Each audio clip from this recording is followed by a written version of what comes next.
Pledge of Allegiance. I pledge allegiance to the flag of the United States of America and to the republic for which it stands, one nation, God, one indivisible. With liberty. All right, now the Texas Pledge. Indivisible. Justice. All right. Honor the Texas flag. Pledge allegiance. They Texas, one state, under and indivisible. to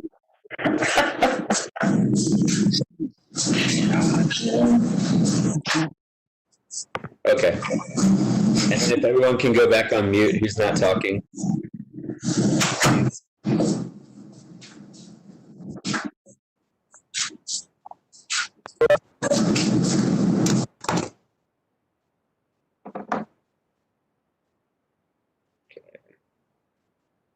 All right, at this time, I will entertain a motion to approve action item 9L as presented.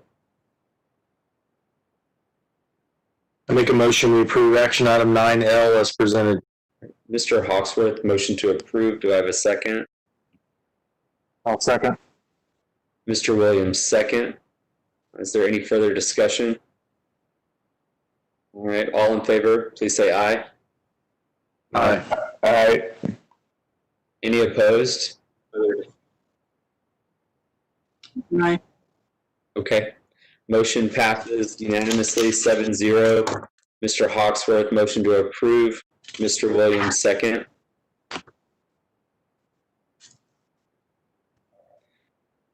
Okay, at this time, I will entertain a motion to approve all items discussed in closed session. I make a motion that we approve all items discussed in closed session. All right, Mr. Lowry, motion to approve. Do I have a second? Second. Was that? I'll second. Okay. I heard a second before Dr. McDade. I didn't know who that was.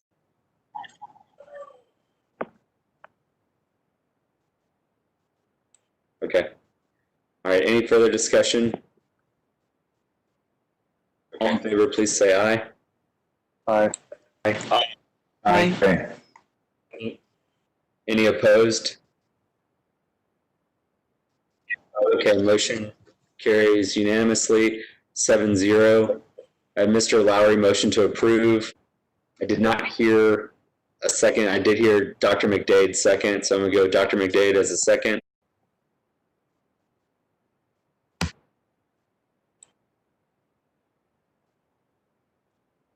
Okay.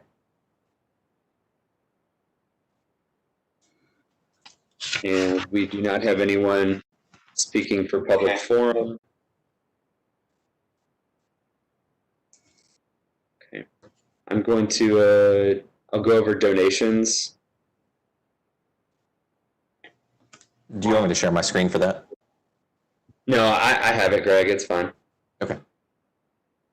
Unless you want to share it for everyone else, but I have it. So, all right. So donations, we have $1,000 from 2020 Pacific Life Foundation 3 T's of Education grant.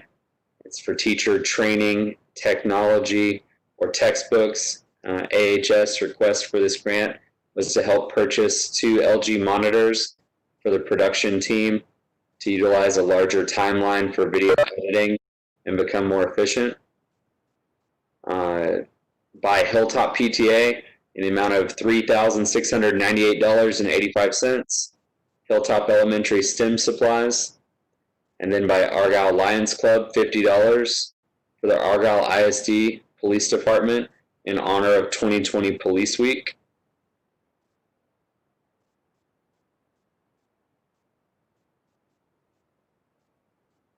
I'm sorry. Does anyone have any questions about anything on the consent items or anything we need to discuss?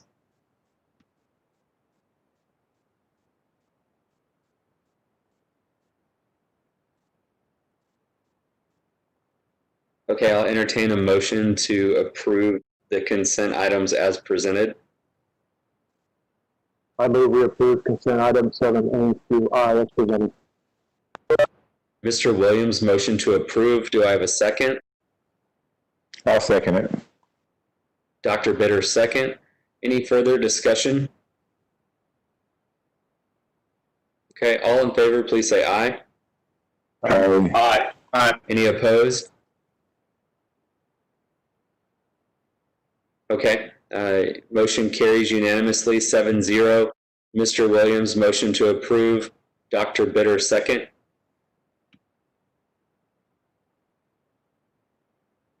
Okay, now we can move on to our construction update.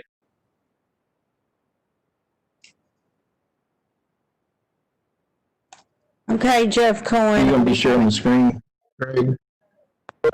Yeah, that'd be easier so you can control it and move on when you want. Okay, you want me to?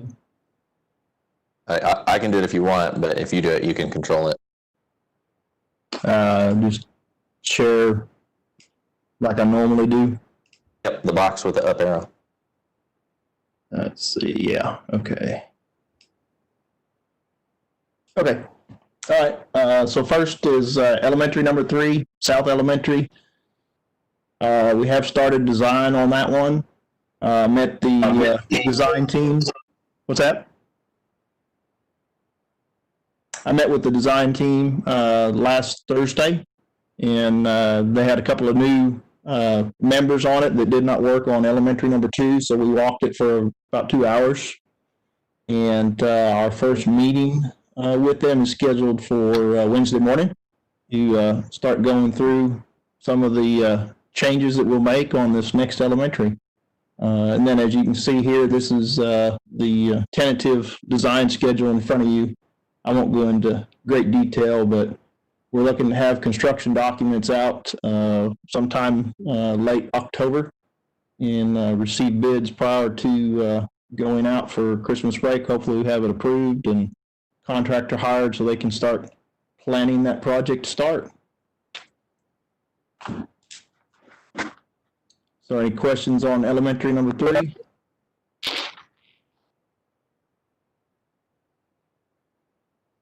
Okay, next report, the new administration building. We had a meeting with Huckabee to review their design development drawings a week and a half ago. And so they sent me this report for tonight. They've added a few interior perspective slides here. So what you're looking at right now would be what they're envisioning the reception area to look like. As you come in, there's a secure vestibule entrance with a transaction window here, much like we have at elementary number 2 and soon to be at the middle school. And again, here's the reception looking the other direction. So you're looking towards the boardroom. That would be the double doors here in the back would be one of the entrances to the new boardroom.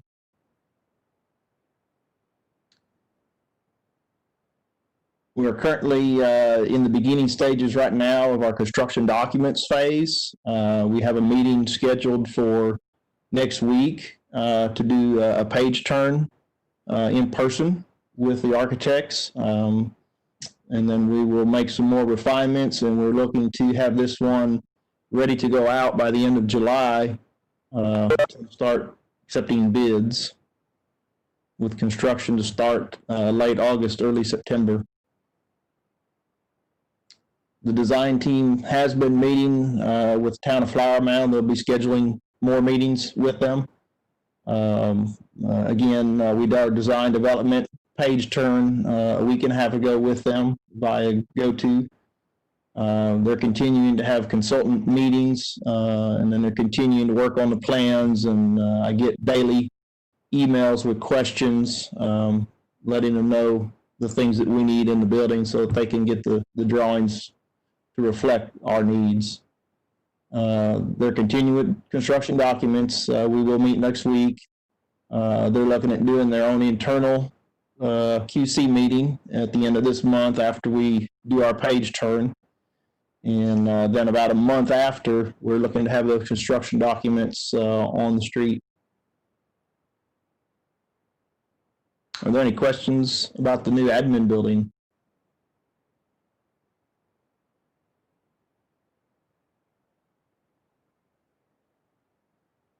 Okay, last construction update is high school phase 2. They've made a lot of progress this past month. Here on the left, you can see the new turf field and track taking shape. They're getting the gravel layer down in this photo on the left. You can see the sports lighting is already installed for that field. On the right is an overview. You can see the turf field to the left of that photograph. Yes? Okay. So you can see the turf field to the left of the photograph. This area is the field house that they've got the other pour scheduled for tomorrow. So really in this area, kind of in the middle left of the photo, is all the paving that's left, and then a little bit up in this front parking lot. So I expect by the end of this month, they will have almost all the concrete work completed. Here we're looking at the fine arts addition. The slide picture on the left is from the top of the auditorium, the second level, looking down at the stage that you can see in the background. They are starting to roof that this week. On the right, this is the outside of the auditorium. It's right here. This area B in the middle will be where you enter, and you can go into the black box, you can go into the auditorium, and there's some other fine arts rooms over here in this corner.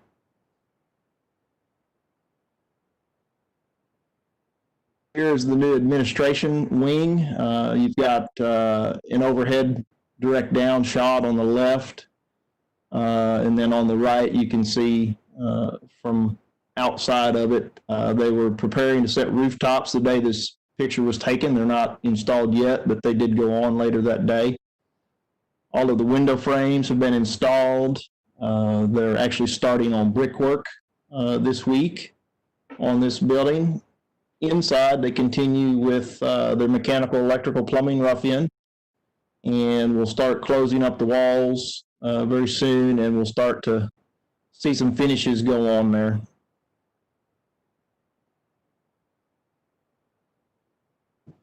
This shot is of the new gym.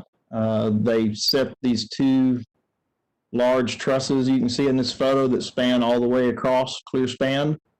They set those early this month with a special crane. And since then, they've continued to pour the steps and risers on each side of the gym here. In here, you've got several concrete, formed and poured concrete steps where there'll be seating. The masonry continues. Actually, this wall along here is probably about 3/4 of the way up at this point. So it's really starting to take shape in there.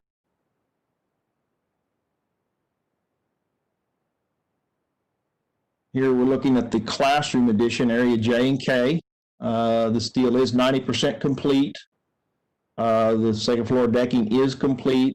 As of last week, they had 2 out of 4 stairs installed, and they are expecting to pour the second floor deck in 2 weeks. So right before the end of this month, they should have that poured, which will then let them start installing their metal studs.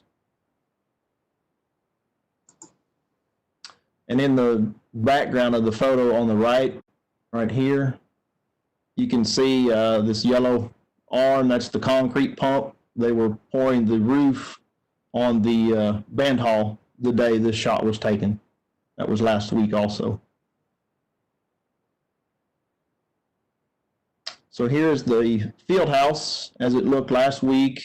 This is area Q, I believe.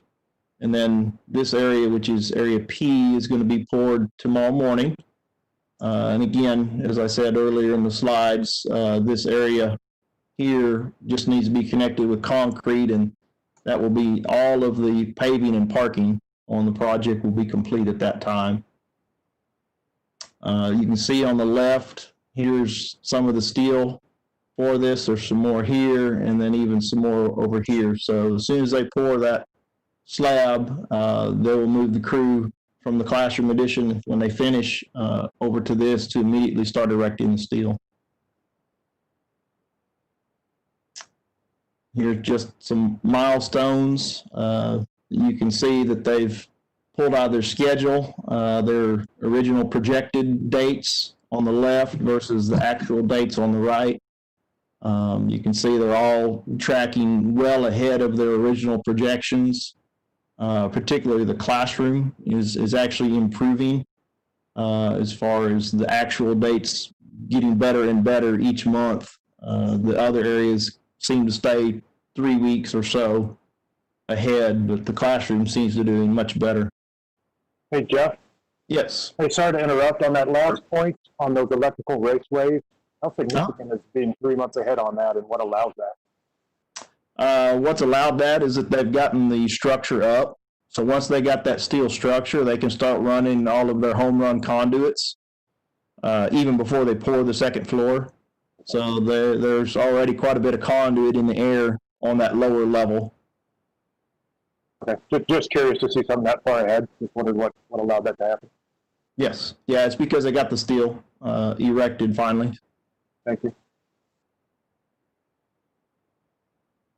So the look ahead, we've talked about some of these points. We will see them complete the steel erection in the classroom area. They will be almost complete with the CMU work at the gym by the end of this month. The fine arts, you'll start seeing the black waterproofing go on the outside of the block. They did start roofing this week. Parking lots and paving should be complete by the end of the month, except for, maybe some connections, turn lanes and things that they're in the process of working on. We should see field house steel erection start, and that's not a big building, so it will actually go fairly quick. It won't take very long at all. Metal studs at the classroom, we'll actually be able to start that as soon as they pour the second floor. They're not able to until they pour that because it'll settle and it would crush those walls. And then they are expecting to start working the grading and laying the sod for the baseball and softball fields and finishing the irrigation starting next week. They expect that to take about a month, so we should be seeing some green out there finally. And Hey, Jeff, this is Brad. At a prior meeting, we discussed the options of extending lighting, or at least the conduits for the lighting. Yes. What did we end up ever doing there, or has that been decided?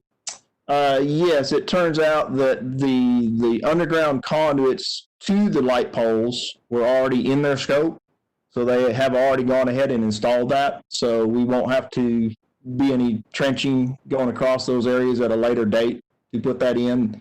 The poles themselves are still not in contract, other than at the turf field and tennis courts and the band practice. But all of the underground conduit will be there, and that was already part of their scope. Okay, so once we in the future, when we need to add additional poles for additional lighted areas, we're ready to go. We just erect the poles and they're there. Correct. Correct.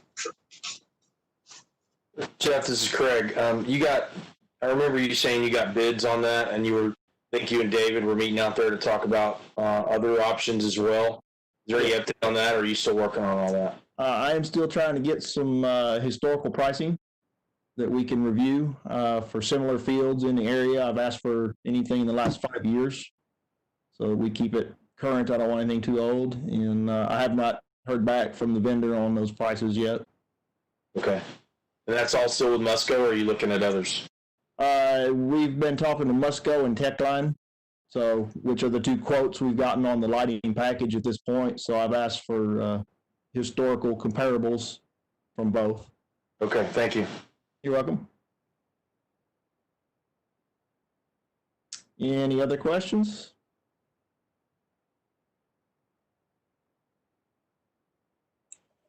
This is Richie. I just have a general question. Seeing the aerial view of the classroom wing, remind me, is the ultimate goal to connect the triangle for phase 3? Yes. Okay. Yes, phase 3 would have a classroom wing connect the two wings that we'll currently have next year. So it'll be a courtyard in the middle. Okay. Yes. Okay. Thanks. Sure.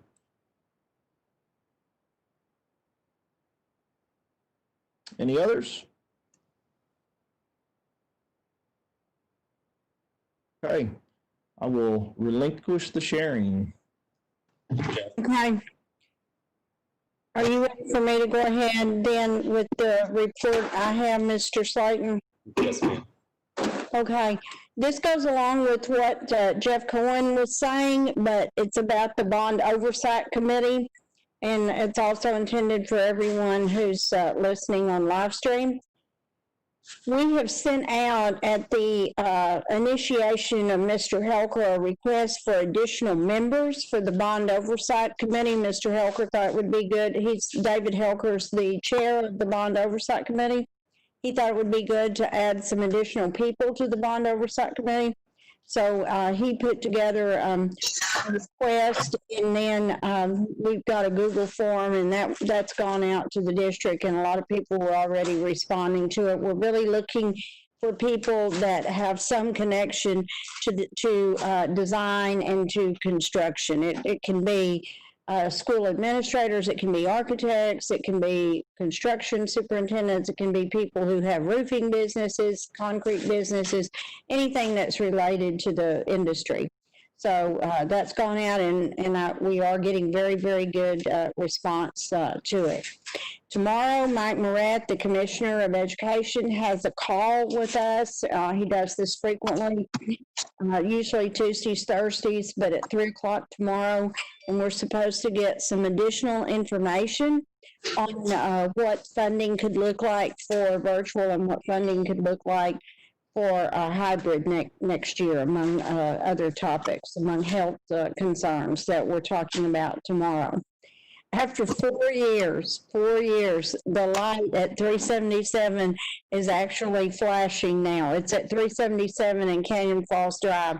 And later on this week, it's actually supposed to be operational. So Bob had already mentioned that to the board, but I want to mention that to everyone. We're very, very excited about the light. Athletics and band are doing a terrific job. This is the second week that we've had activity with the students with the strength and conditioning and the skills acquisition. And then we will have a large number of percussionists tomorrow. Mr. Bird and Coach Rogers have worked very, very hard to implement all of the guidelines that were provided by UIL. Checking temp every day, having the students do a pre-screening on COVID questions before they come in. Same thing with the adults. So it's going very, very well. There's some other districts that have had to shut down either a piece of their program or in one case all of it, and we're really monitoring for that. But you do have to follow UIL guidelines on that and shut down the group that was exposed if you have a positive adult or a positive student. But I'm very, very appreciative of how hard that these gentlemen have worked to put this in place and to make it work effectively. As far as transportation, the only vehicles that we've had with any miles at all on them in the last couple of months are the police vehicles, and that's been minimal, where they drive around the 5 campuses and the other buildings, checking on the status of those buildings. But we don't have any bus transportation at all right now, and didn't for the summer. That's what I have, and Dr. Stever's going to be talking to you about the parent survey and about the ESL report. Dr. Wright, did you, maybe I misheard this, but did Austin ISD or part of Austin already decide on a hybrid model for next year? That is correct, that Austin ISD already announced a hybrid model. They did announce that, yes. That is true. That was in the media. Okay. Okay. Are you ready for Dr. Stever? Yes, ma'am. Okay. Okay, good evening. Can you hear me? Can you hear me okay?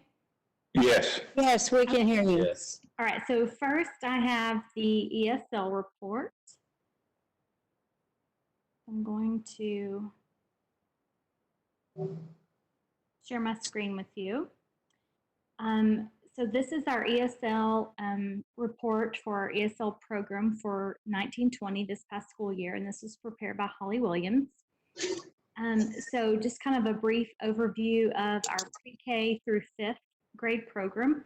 We test our pre-K students as they come in normally in like mid-spring, March, April, for qualification to the ESL program in pre-K. Then our kindergarten and our first grade students, they are pulled from class by the campus ESL coordinator. 2nd through 5th, they're served by the ESL coordinator through a push-in program. So that ESL teacher pushes into their English classes for the most part. Then 6th through 12th grade, the ESL teacher monitors the English classes, and sometimes they push in, sometimes they pull out, but the students in 6th through 12th grade have a ESL certified English teacher, and more often than not, they're going to have an ESL certified teacher for all of their core classes. Then the next slide shows the different languages that are served in our ESL program. So there are 13 different languages served. And the next slide shows the growth over the last 4 years in our ESL program. So it grew by 11% this year, and 13% of the students in our program currently begin school in another country. And then on the last slide, just to talk a little bit about our achievements and goals. It was our 2 years ago, it was our goal to begin increasing the number of ESL certified teachers in the district. And so we've done that. When we look at Hilltop and West and the intermediate, all of our teachers, all of our core teachers that are employed at those campuses have an ESL certification. And then when we look at the middle school and the high school, 6 through 12, we require that our English teachers have an ESL certification, and we encourage the remaining core teachers in 6 through 12 to have an ESL certification. Do you have any questions about the ESL report?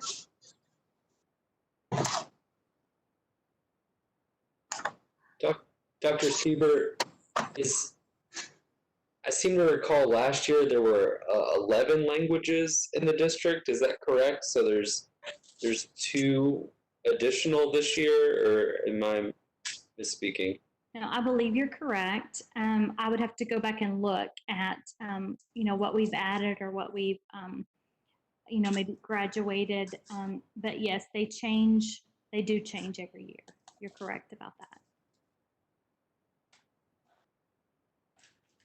Okay.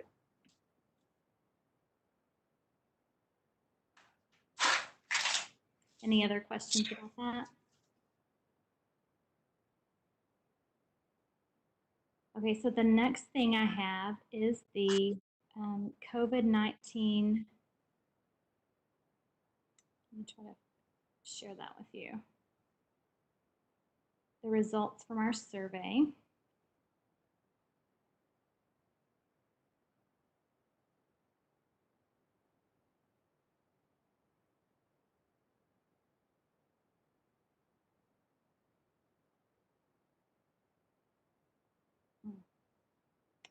Okay, can you see the, sure I'm sharing the right thing.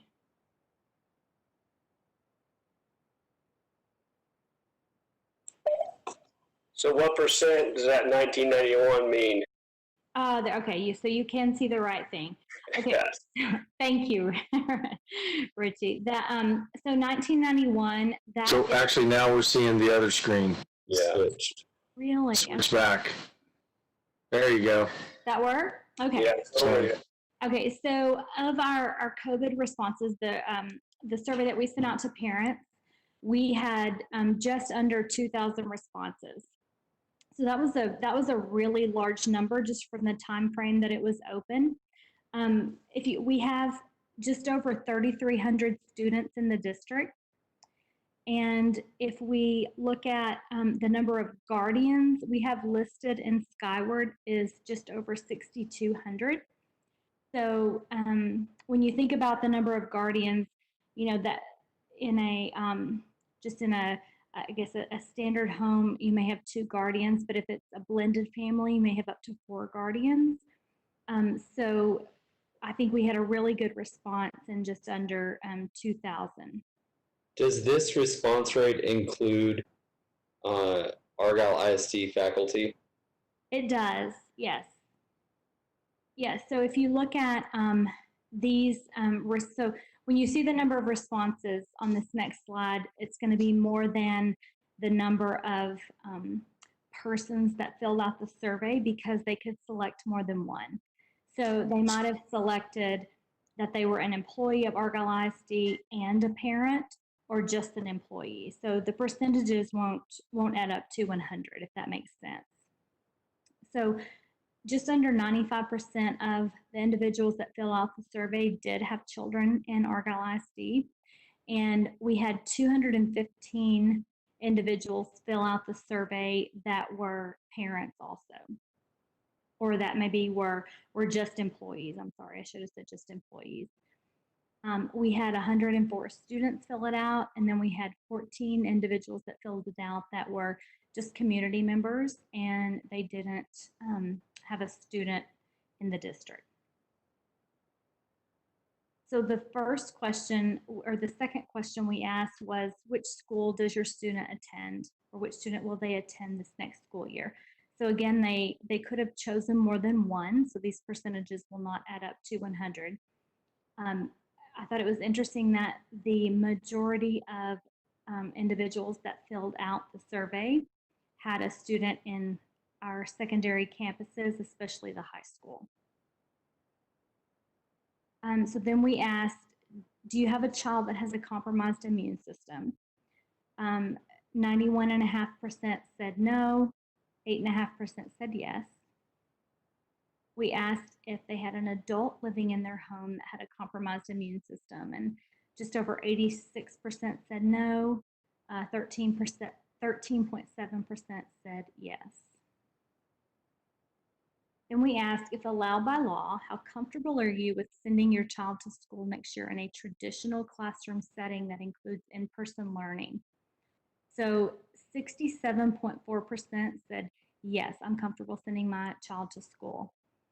Just under 39% said, just under 29% said that yes, they would possibly consider sending their child to school, but they wanted to hear more information about our safety measures.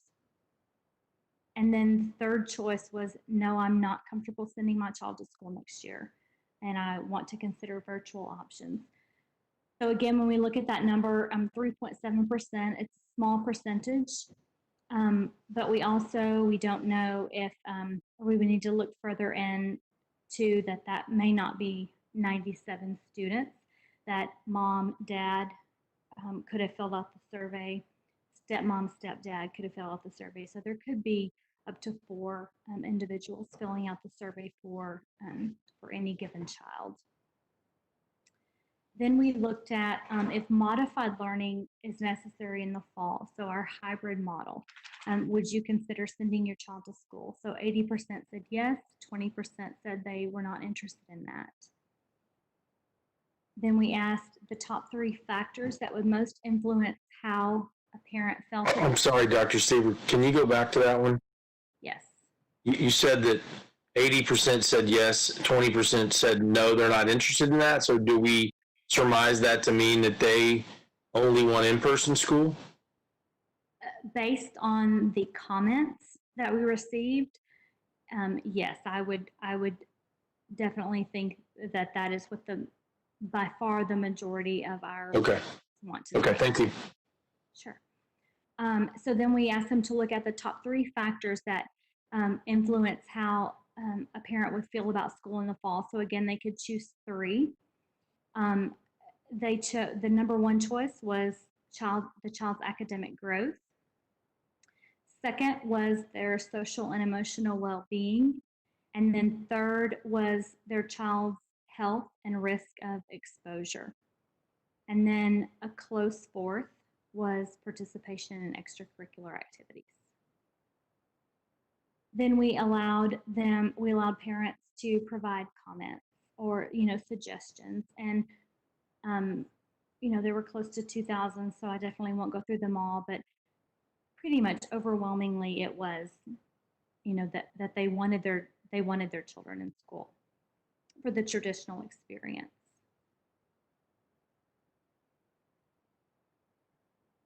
So I think Dr. Wright had mentioned that tomorrow we are hoping that we're going to receive more guidance from the commissioner.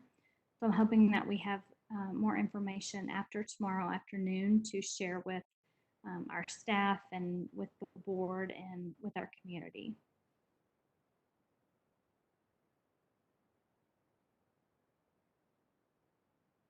Dr. Steber? Just quick question. When you asked the question about the hybrid model, it was 80% were for it and 20% not. So I guess I'd have to see how the question was worded, but how do you reconcile that with the overwhelming majority that want a traditional schedule? Sure. So the question was worded, if modified learning is necessary in the fall due to COVID-19, the district is considering multiple options which may include in-person learning, virtual learning, or a combination of the two, a hybrid. Would you send your child to a hybrid program with instruction at school part of the week and virtual instruction the remaining days of the week? And for the most part, the responses where the parents included a comment was that this was detrimental to a family with 2 working parents. So they felt like if they had to send their child to school for part of the week and then maybe daycare the remainder of the week, what would be the difference? Like there's exposure to numbers of kids in either place. Right. Okay. This is Richard. Was the goal of the question trying to identify who would opt out of school? Was that kind of the goal of the question? So it sounds like 20% might decide not to put their kid into our school if it's going to be a hybrid model. Yeah, stated another way is what's the alternative for that 20%? If they would not participate in the alternative process, what else would be left for them? Well, unfortunately, I guess, or not unfortunately, parents always have the choice of, choosing us or choosing a private school or choosing homeschool. And so, they have a variety of different options. So we wanted to know what were if we were limited to the number of students that could attend school on any given day, and that involved parents only being able to send their child to school maybe half the week or a certain number of days of the week, how would that play into their decision making? So yes, I get parents, that live in our district do have several options, and we definitely hope that they choose us. But they, they could choose to homeschool. They could choose a private school.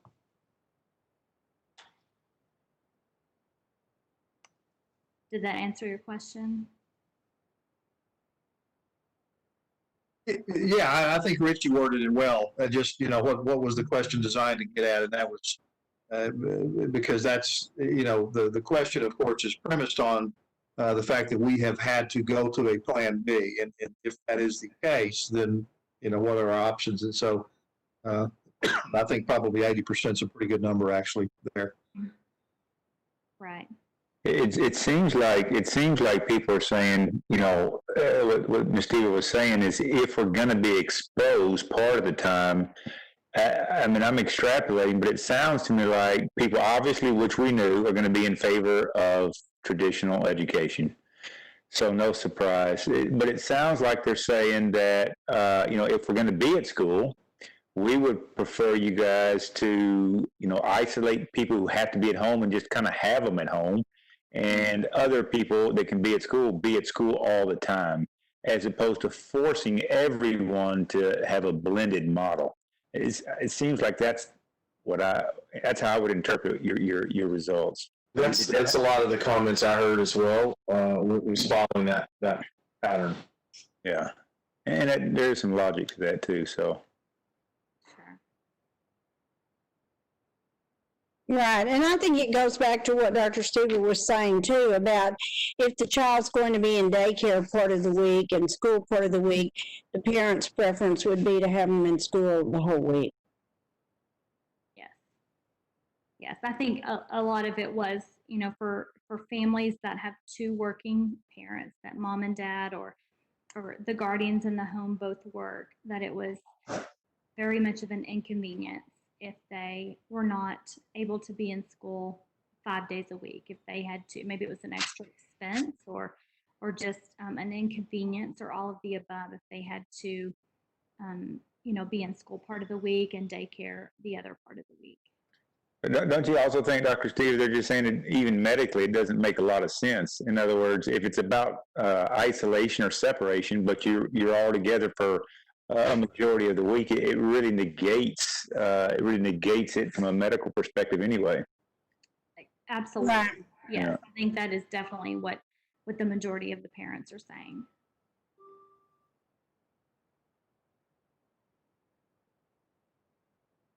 So again, like Dr. Wright said, we're hoping to get more information tomorrow afternoon.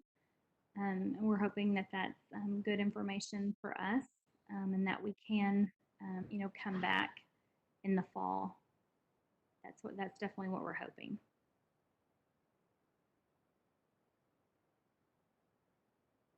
So now that information is, once again, just guidance. It's not forced compliance, right? It's coming tomorrow. So yes and no. There are definitely hard restrictions that we have. Like, for example, right now, for summer school, we can have 10 students and 11 individuals in a classroom. So that's not a recommendation from the commissioner or the governor. That is a requirement.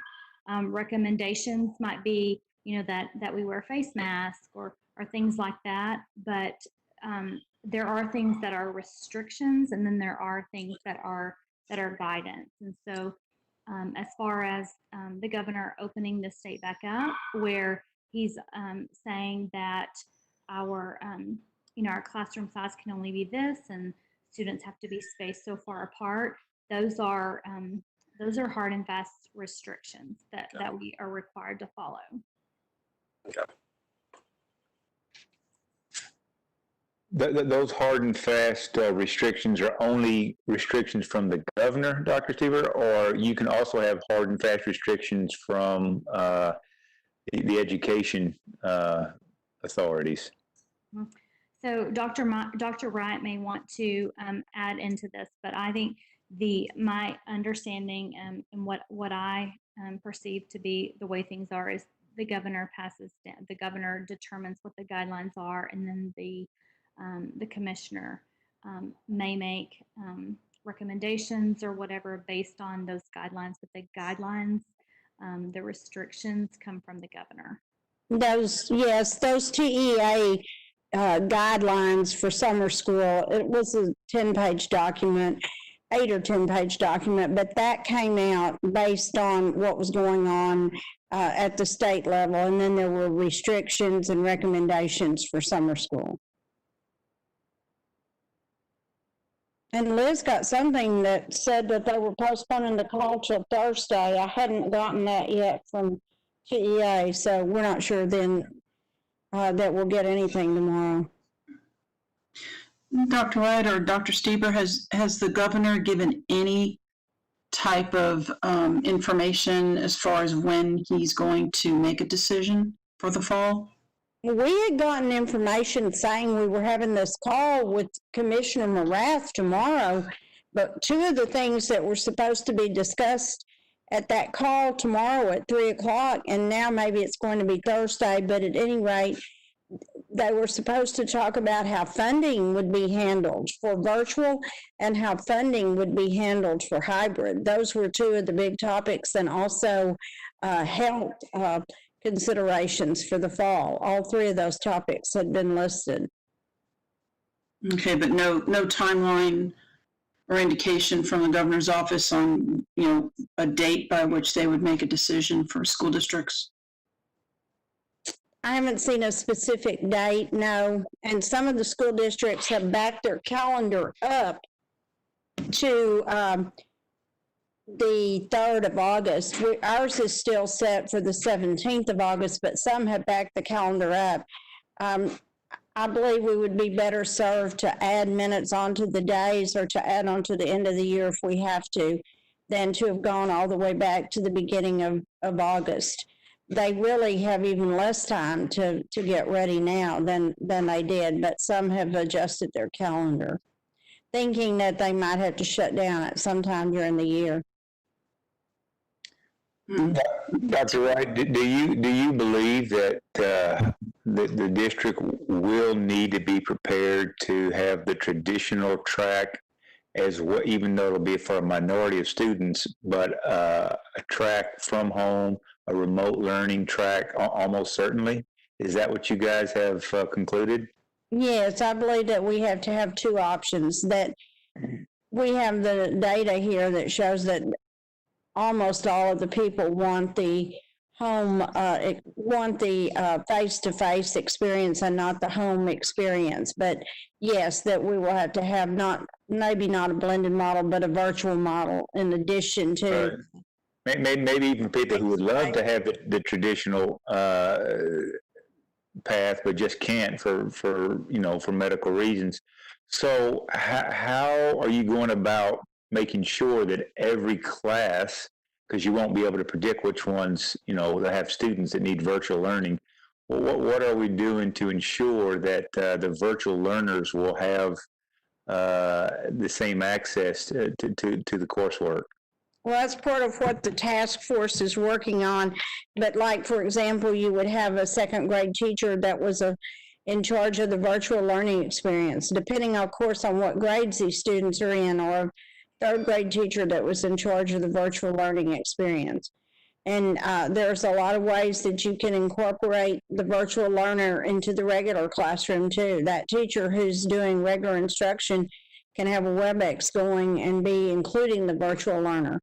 We used to do this kind of thing with what we called distance learning, and we had a French teacher who was teaching at Richland High School, and then she had 3 groups, one at Little Lamb, one at Crum, one at Argyle, and she would just pull these students in, and so she had her class in front of her at Richland High, and then she had her 3 groups, and we can do some things like that too. Some of the instruction can be where the teacher's teaching, and then you've got those virtual learners on WebEx. The task force will probably come through with this, but I propose that's a better system in the flexibility, meaning, so let's say somebody has symptoms and wants to stay home. Well, it's better to have them go into the same class, the same teacher, and still learning for that 3 days or 4 days that they have symptoms or they're sick, versus going to a whole different class and a whole different teacher for a virtual environment. You know, it just. But we can use virtual learners for that grade level, you know, in one group, Right. not just spread out. So there would be a possibility of having our own teachers, let's say one assigned per grade level, who could do that for any of the kids in both elementary schools. And then obviously intermediate, middle, and high school. We have to know exactly how many we have in each grade level before we can solidify that. But you could have, like, if you had a third grader and this third grader was virtual, you could have the regular teacher that was including those virtual learners with their other students. That's one way to do it. There are a couple of ways to do it, but that is one way. Yes, they could serve students from both schools. That's true. They could serve Hilltop and West. Sure. And then also, I'm thinking maybe there's a possibility of co-oping with other districts as well.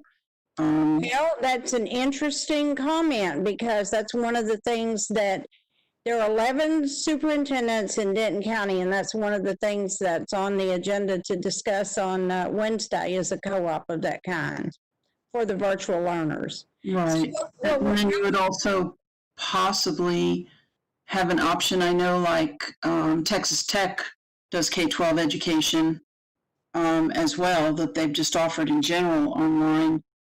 That could be an option. I know it's tuition based, but you know, that's just something else to throw in the mix.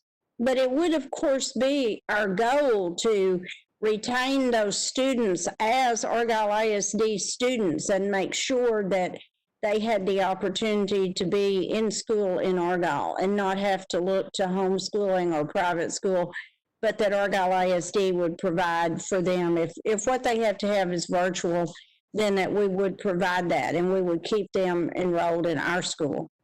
Understood. Okay.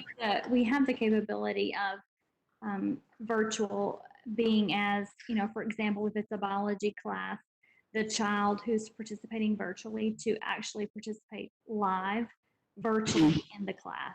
And so the class is broadcasted live to the student, and the student participates in the class during the time that the class is held. And that's exactly how we used to teach Spanish 3 and French classes. They were live classes, and they were from Birdville. And our students participated at the very same time as the Birdville students, but it was just like she was teaching in front of her, and then she had these other 3 groups, and ours was one of them. And it was all happening at the same time. And we had to have a monitor in there with them, like when they took tests or something. Okay. So it's possible that a co-op agreement might really work out well if all 11 districts contributed in that sense. It depends on what subjects we need and all that kind of thing. How many, you know, our high school students, how many of them are there? What do their schedules look like? Right. Okay. Thank you. Keep in mind, Dr. Wright, that scenario you were talking about with the distance learning, that was in a room with multi-$1,000 setup equipment that ensured that worked well. So that may be a consideration, that it could be expensive if you want high quality in every single classroom. True, that's true, but it works pretty well. And if you had a WebEx going, it would work pretty well too. I mean, you could pull in your students into WebEx. We've been having meetings where some people are live and some people are on WebEx. We've got both things going on in meetings now. But yes, it was very expensive equipment.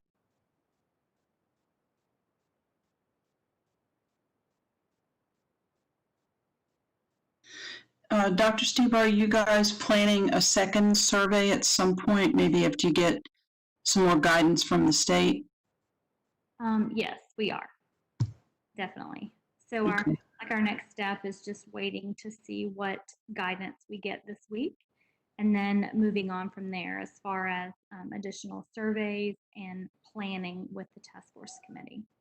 Okay. We don't know exactly what grade those 97 responses came from, do we? No, we don't know the grade. And again, we don't know that those are 97 individual students. Right, it might be one student might have 4. Correct, yes.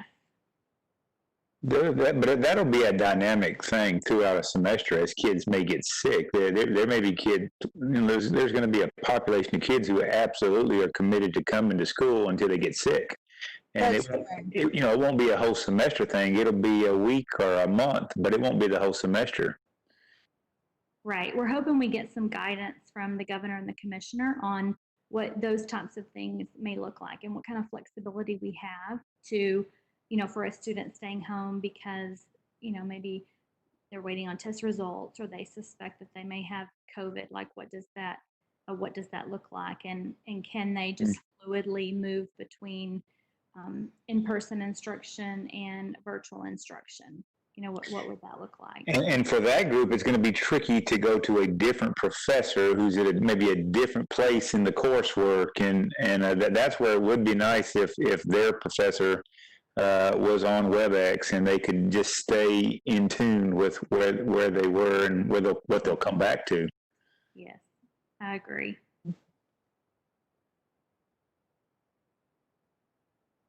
What about a survey amongst all? Do we have a population of teachers that may be concerned about teaching this next semester?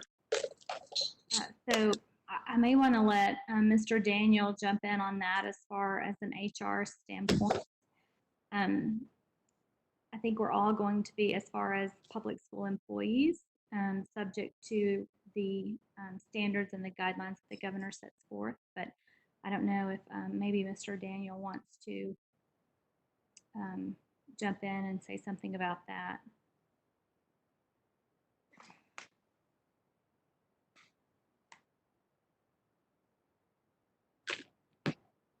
I'm here. I'm just trying to pull up an email from the attorney that I had asked this question from. I actually had my first email today with a staff member that was concerned about not really returning, but what happens if I get sick and what about my leave? And then you also have, the other staff member who doesn't want to show up at all because they're just afraid. And that was what I had emailed our attorney about. Just one sec.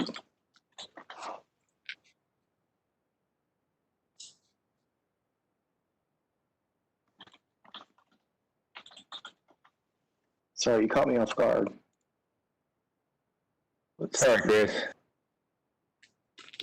Okay, so one of the first question I think was, are we surveying the teachers? And we have not done that yet, but we have had a few staff members ask about that, and they were actually able to complete that survey that went out to the parents, but I don't think you can disaggregate that data and know which were the teacher responses. So it would probably be appropriate to survey the staff.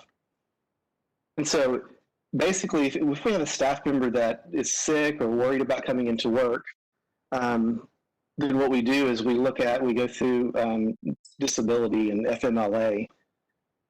There are some new leave standards for COVID if you have been exposed and or you're afraid that one of your family members, there's like a document that TASB put out that you complete, and it's called emergency paid sick leave that gets paid for staff members who have been exposed or if their family member is exposed. And there's another type of leave that we're still learning about, or I'm still learning about, because it just came out within the last month, is something called expanded family and medical leave, EFML. So basically, if it's a teacher that has a contract, they're going to be required to come to work unless they have some kind of underlying condition, or if they've been exposed, or if they don't want to come to work, then they can use their leave days. And then we go through these different bullet points that were sent to us by the attorney.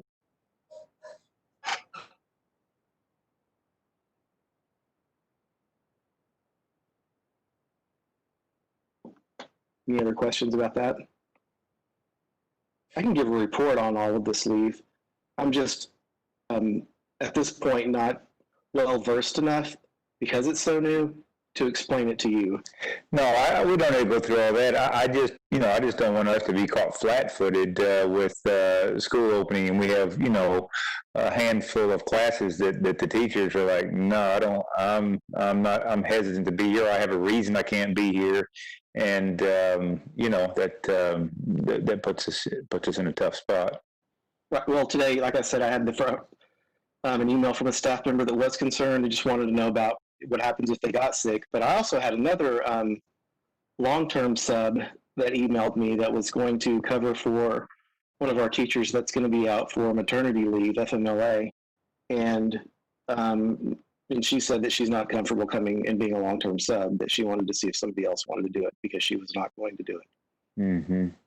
So there is that concern. And I know those are probably not the only two. Just not to belabor this, and this is not a question for tonight, but just something to be thinking about, I think, is you used in describing that to us earlier, you used the term exposed. And, I guess sitting here right now, I'm not sure what exposed necessarily even means in this context. Does it mean you were in a population with someone who tested positive, or does it mean that you or a family member tested positive? And you don't have to try to answer that, but I presume we're going to be getting a lot of guidelines at some point from the state about, okay, and if this happens, this degree of exposure, quote unquote, or testing positive, then here are the expectations of a teacher or a school employee. I mean, how much of that's going to be up to us, and how much of that is going to be just dictated by the state? And again, you don't have to give me specifics, but I think those are things we'll want to know. I have a document from TASB that actually outlines exactly how someone would qualify for that leave. It's a checklist that you go through, and there's different ways that you can request the leave. It's not just the teacher itself. It's also if you have to care for an individual or a child. And then I'll just read you what it says for what it says if you're a teacher and you're sick or you're trying to request this leave. It says, I'm subject to a federal, state, or local quarantine or isolation order related to COVID-19. And then you have to say the name of the entity requiring the quarantine or the isolation. I've been advised to self-quarantine by a healthcare provider. And then if that's the case, you have to provide the name of the provider. And then I'm experiencing symptoms of COVID-19 and seeking a medical diagnosis. And then it asks for the name of the healthcare provider. And so those are the guidelines that TASB put out. There's actually a document that you complete and fill out for someone that's an employee that would be requesting this type of leave. So do you think those, at the end of the day, when we get to August, will those be guidelines that we can take and revamp them and customize them for ourselves, or are we expecting that the state is going to provide something similar to that? Because that's TASB, so that's just, I would think it's guidelines, but the state's a different story. Or do we expect that's going to be handed down as mandatory, those kinds of things? That I don't know. Or are we as a district going to need to really have is our task force going to really need to focus on that? Because that could be a can of worms, it seems, if we don't have specific guidelines. Yeah, and I believe there is going to be a separate task force. Is that correct, Dr. Wright? Yes, with health issues. Right. I think that there was a question earlier about primary and secondary exposure. And primary exposure, they have defined that like if, let's just say that Chris had it and that I was around Chris, I would have primary exposure. But let's say that Chris had a cousin and Chris maybe went to dinner with his cousin over the weekend, and then Chris found out that his cousin had it. Now, Chris has got primary exposure, but now I'm around Chris and I have secondary only. And the concern is not from these medical professionals that you're getting it with secondary exposure. Until Chris actually gets it, I wouldn't be primary exposure. Yes, and we talked about the committee or the task force once we have some more information and we can set a plan in place and we can begin planning for that plan, then we can kind of break into different subcommittees, for example, one that works on transportation, or one that works on nutrition and meals and things like that, and pull the directors of those programs in and plan those individual pieces of what next year will look like.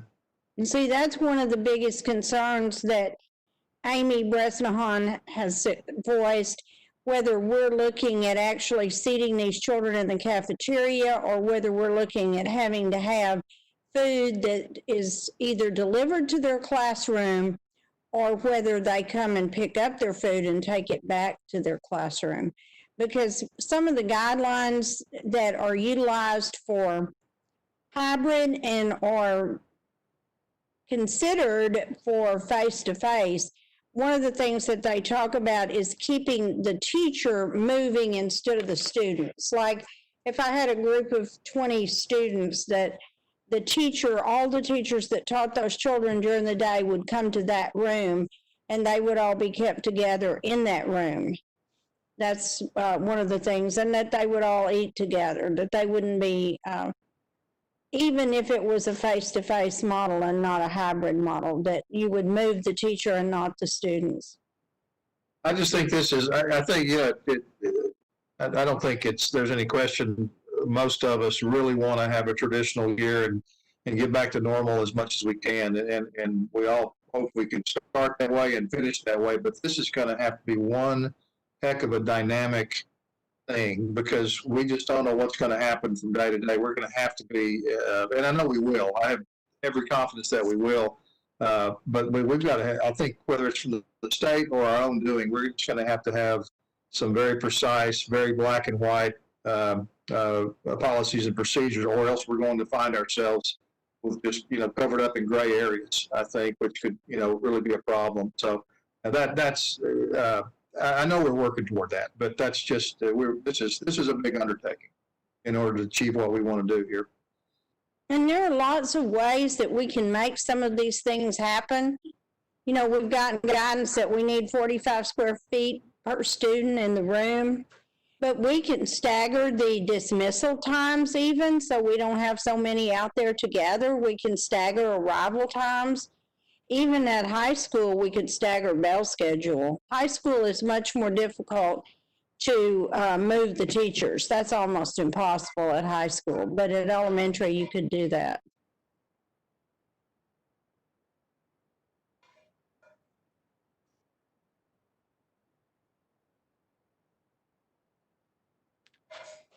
Okay, anything else about the survey? Are you ready to go to Mr. Donald Moser, the Argyle Mayor's presentation, Mr. Slayton? Yes, ma'am. Okay, Mayor Moser is giving a presentation about the improvements on Crawford Road. So we'll put Mayor Moser on. And right now, I think Mayor Moser is muted, so now he's unmuted. Okay, can you hear me? Yes. We can hear Yes, we can hear you.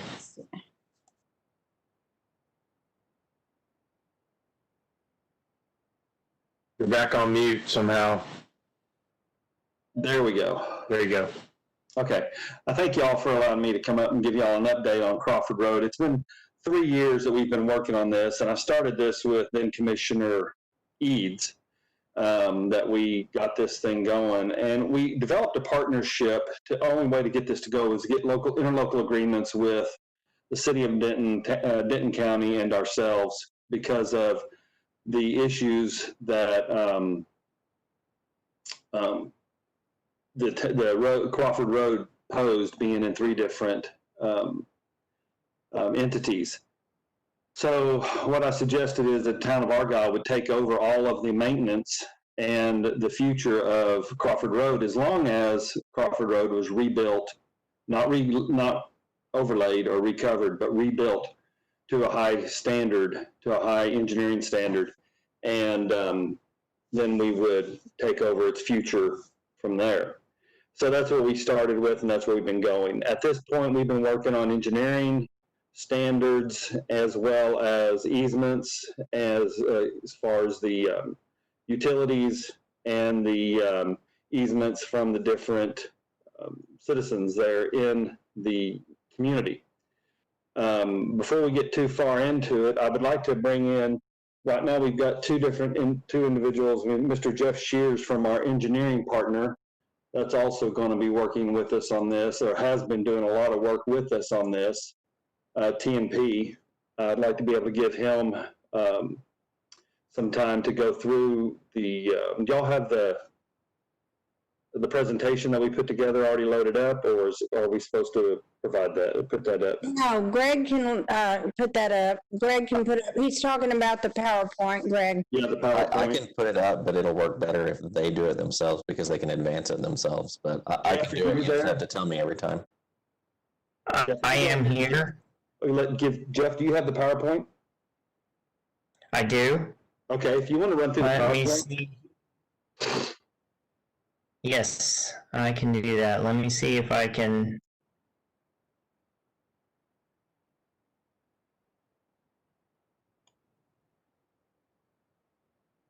All right.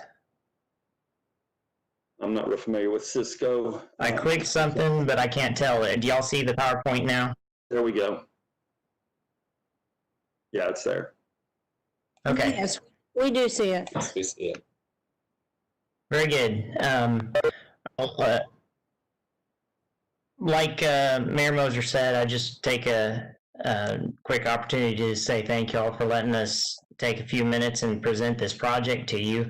We think it's a really good project, and it's going to have a big impact on the town of Argyle and also on the intermediate school here along Crawford Road. And so we're kind of excited about doing this project, and I'm really hoping to see that the town and the school district and everybody's going to be really satisfied with it once it's complete. So just to jump right into it, we have a few objectives on the project, and I'll briefly mention what these involve.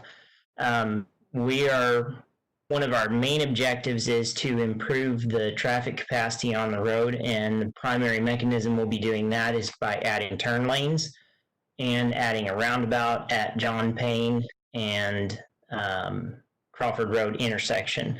So those two elements will significantly increase the capacity. And as I'm sure you all know, Crawford Road gets a lot of traffic and it gets jammed up.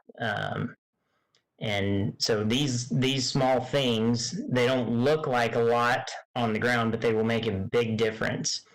And along with that, that's going to improve the safety of the road. Part of that is the turn lanes and the roundabout, but also we're going to be widening the pavement by as much as 5 or 6 feet in some locations. Then also we're going to be improving the drainage by improving the ditches alongside the road and fixing culverts that don't work well. And then, like the mayor said, we're going to transfer maintenance permanently to the town of Argyle. The next slide just shows the overall layout of the project, the limits of it. We're going to start at I-35 Service Road, right at the edge of the TxDOT right-of-way, and construct the road all the way to the US 377 right-of-way. And then I think at the 377 right-of-way for up to the railroad tracks, or just short of the railroad tracks, we're going to have a little overlay section in there. So the entire road is going to go from being a little better than a gravel road to fully paved with turn lanes for that whole run. As far as it impacts this district, the first thing we want to look at is the roundabout, which is this section here that's in the center of it in blue. The roundabout's going to include obviously the turning movements for John Payne, but it's also going to include adding the 4th lane on Payne Road. That'll be southbound lane from Meandering Creek down to Crawford Road. Now I'm going to take a little bit closer look here at the roundabout so you can kind of see the footprint of the roundabout itself as it impacts and compares to the existing pavement and the existing roadway and the existing right-of-ways. And what you'll see here, and this is the first tract we're needing to be able to construct the project, the first tract that belongs to the district that we got to have in order to be able to build this.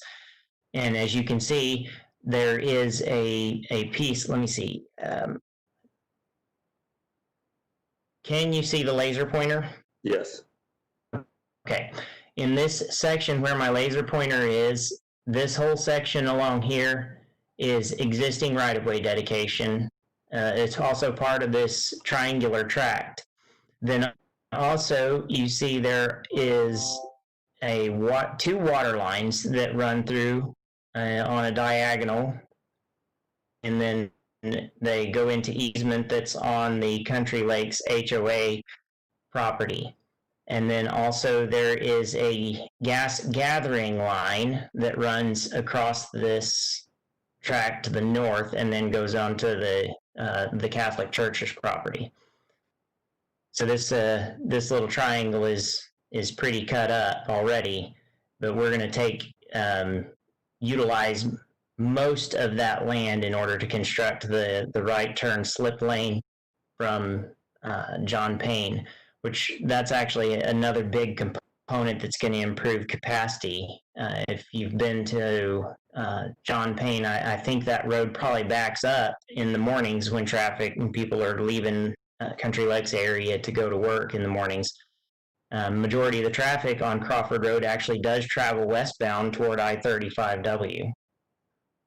So that's the first piece. Now, the next slide shows the survey that we have prepared, and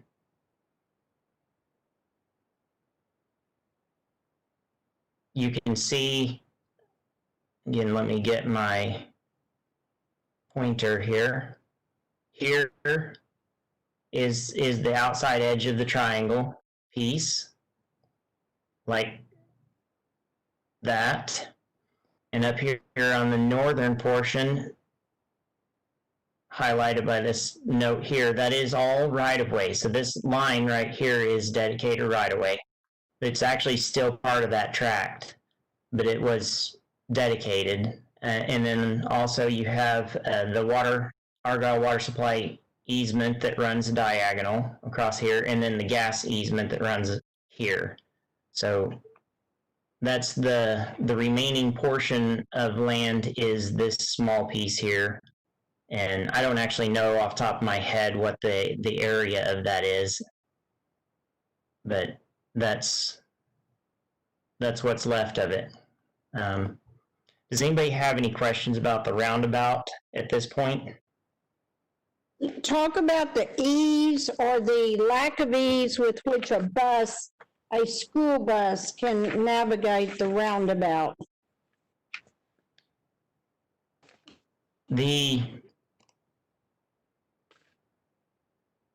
I know it's kind of hard to look at it or to see it on paper and imagine that a school bus will actually be able to get around this, but they actually, the roadway width here is from the center of it, see the grass area here, the center of it, the roadway width there, all inclusive is about 26 feet. So it's, believe it or not, it's the same width as the pavement on the rest of the road, say over here. And that is adequate space for a bus to be able to turn around. Additionally, the radius of this is quite large. And so the buses should have Jeff, wasn't that engineered that if we had an 18-wheeler come down that area, they were going to be able to make it through that roundabout? Actually, yes. Yes, we have evaluated whether or not an 18-wheeler can actually navigate through the roundabout, and they can. It's tight for an 18-wheeler, but it's pretty easy for a school bus. Obviously, they don't go through it very fast, but they can definitely get through it without hitting curbs or anything like that. Any other questions about the roundabout?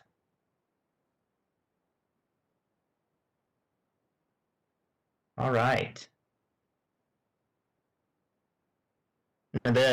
Moving over to the intermediate school. This one actually is relatively straightforward. We are adding a left turn lane here to permit left turn lane right through here to permit vehicles to more easily turn into that. Actually, that's a big part of allowing the cars that are needing to go on through to pass while there is a vehicle needing to turn left.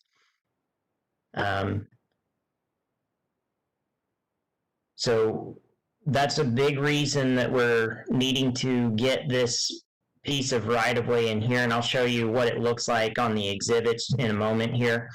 But the biggest reason that we need to get this right-of-way through here is in order to accommodate the left turn lanes, and then the expanded drainage improvements that we're going to be putting in there. And then I drew this ugly red line on here because this is something that's not shown on this exhibit because it's been more recently added. And what that is a sidewalk path that we're going to be constructing from Country Lakes Boulevard. And it's going to come here, and there will be a signalized crosswalk to get pedestrians across Crawford Road and then direct access to the sidewalk here at the intermediate school property. So it's going to improve safety for the pedestrians. It's going to improve safety for the traffic traveling alongside or along Crawford Road as well.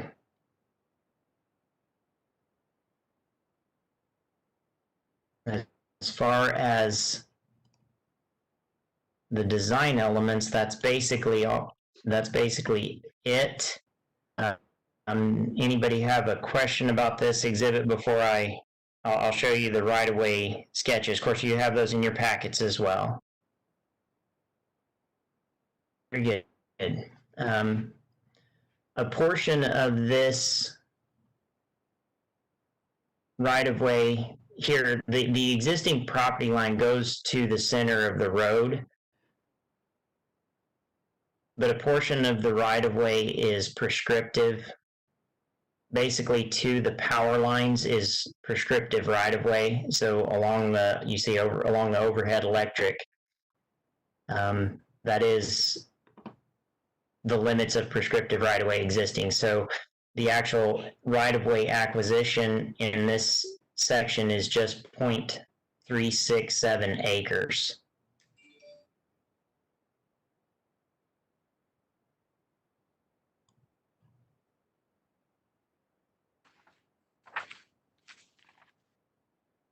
And this exhibit is just broken into three sheets because it's kind of a long, skinny piece of land. So in order to be able to clearly show it, we have it broken into 3 sheets.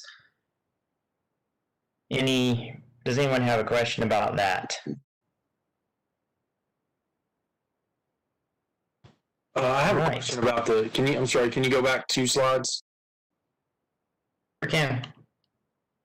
This one? One more. I'm sorry, 2 more.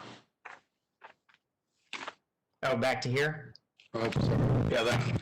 So the dotted line closest to the fields there, that's where you're talking about you would acquire over to there?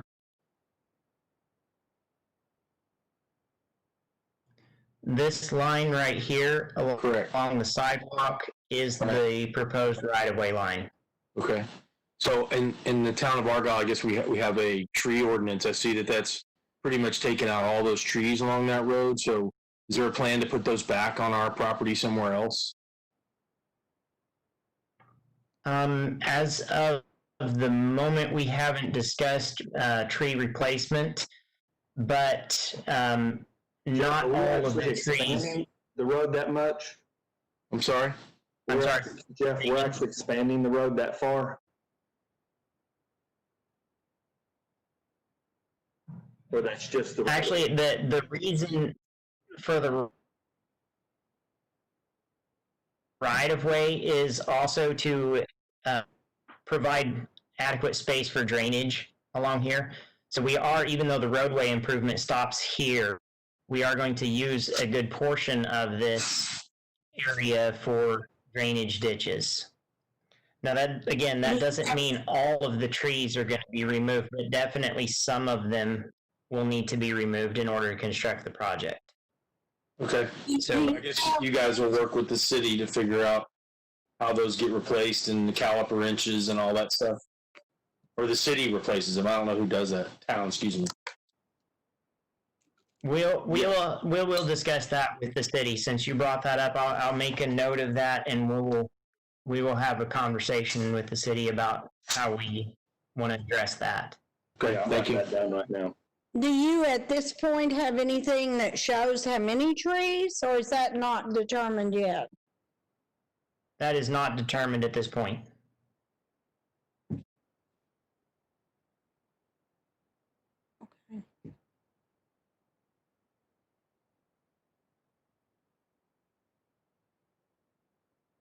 Thank you. That's all. That was my question.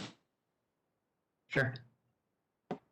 Okay, I'm going to skip through the exhibits again, and then here is, again, this is information that's also in the packets that you received from us.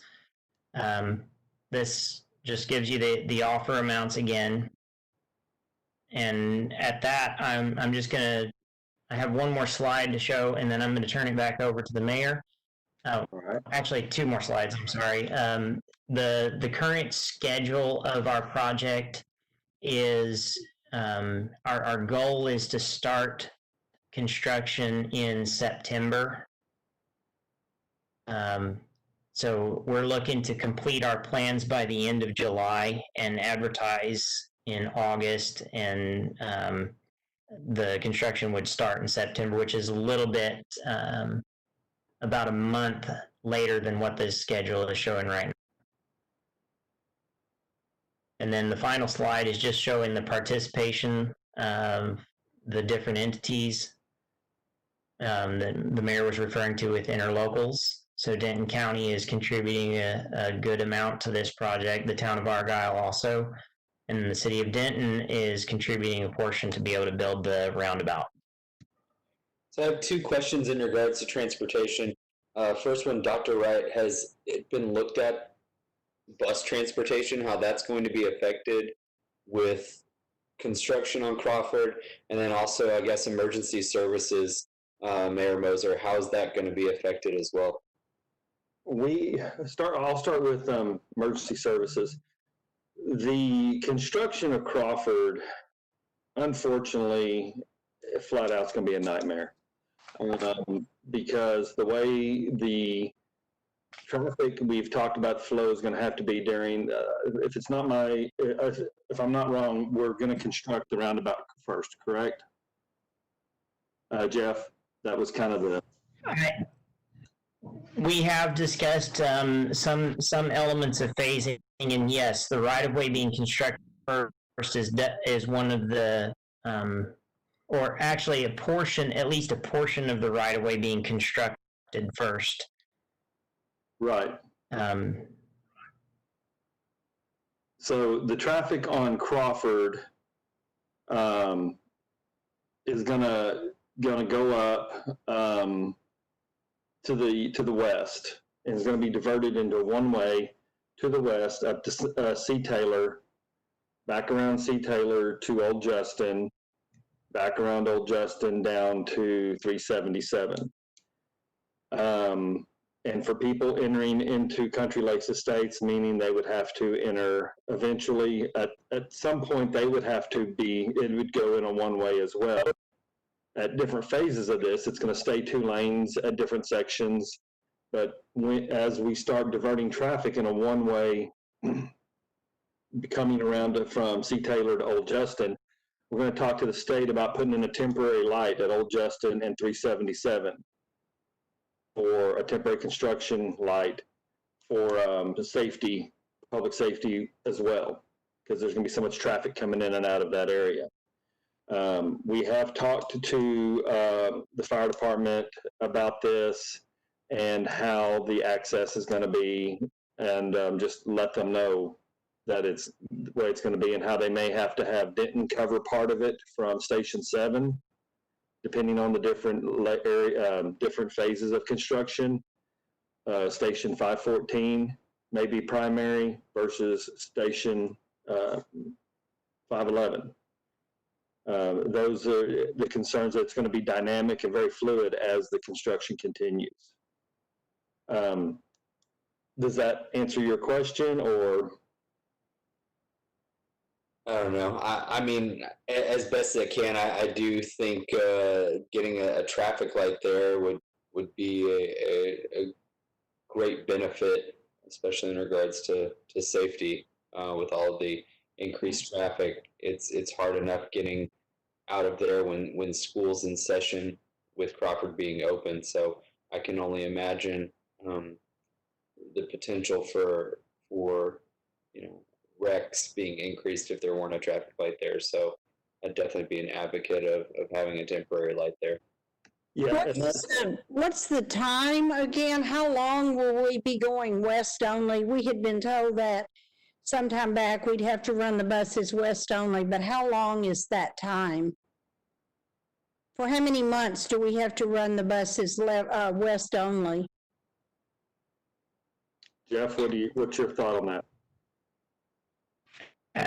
That is, that will depend a little bit on the phasing of it. The project, we're going to end up constructing the project in 2 to 3 pieces, and possibly more. So there may be a good portion of the time where the project, say in front of the intermediate school, will actually be two-way traffic. We anticipate construction starting at, as the mayor said, at the roundabout, and then probably moving over to the west end project and then working its way toward the east. So when the section that's being constructed between John Payne and the 377 intersection, while that's under construction, for sure the school buses will be limited to one-way west only. And then for the portion that's... How many months are you talking about for that particular piece? Well, I would anticipate it to be in the range of 4 to 5 months. That the buses would have to go west only for 4 to 5 months. Correct.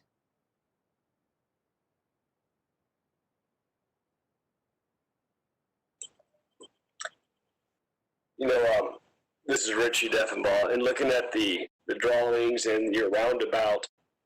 So is the roundabout increased traffic flow that much more considerably than a traffic light would at that corner? Because that's the real reason why you need to get this piece of property is the roundabout. And also it's going to delay construction and everything else. I just, as a city, so that's the best use of traffic. Best use for traffic. Actually,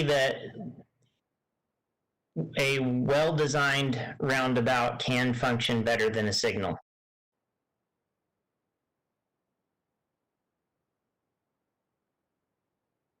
And that was our whole purpose in this, is to not impede traffic and try to keep it flowing as smoothly as possible. The issues with 35, when 35 backs up, people bail off, try to get on to 377. When Crawford gets rebuilt with the 377 project, the intersection of Crawford and 377, that's going to make it even wider and allow traffic to flow better onto 377 off of Crawford Road and across. So that's the reason for that we decided that a roundabout would probably be the best functioning piece right there in instead of a traffic signal. besides the fact that Argyle does not have any traffic signals that we are responsible for. So we do not have anybody that is trained or capable of working on traffic signals. So we would have to farm that out. We would have to contract all of that out. So there may be times when that traffic signal is inoperable for times until we could get a maintenance person here. So that's a cost issue for the town as well. Whereas a roundabout is barely, once it's in, it's low, 0 to low maintenance. Okay.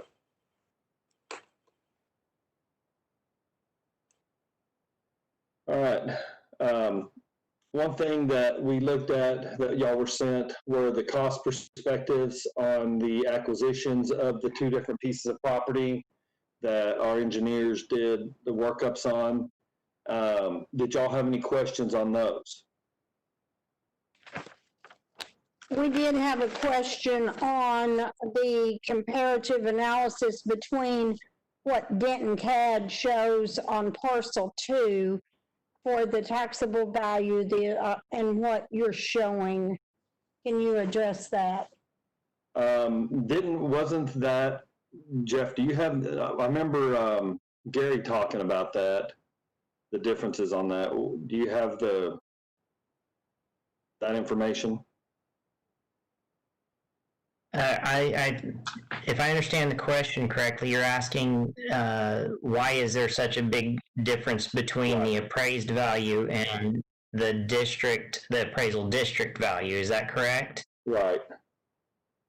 Yes, the difference between Denton CAD, which is the Denton Central Appraisal District, their number for the value of the property, and I'm talking about parcel 2, and what your appraisal is, the TNP appraisal.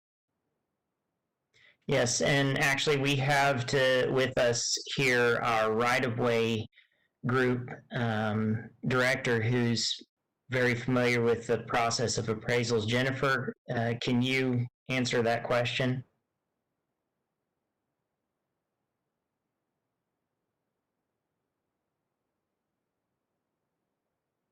I'm here.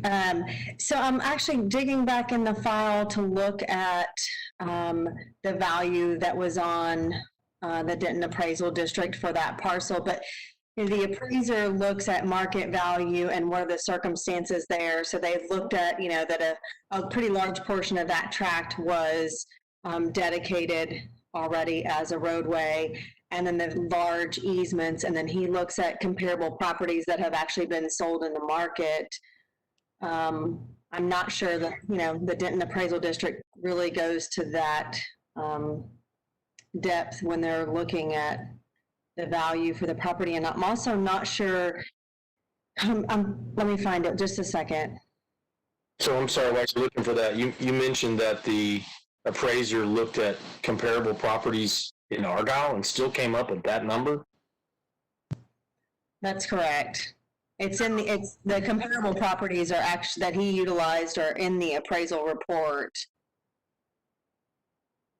Yeah, well, I know there's some up closer to 377. They're not on 377. In fact, they're in a floodplain that just got negotiated with TxDOT at $10 a foot.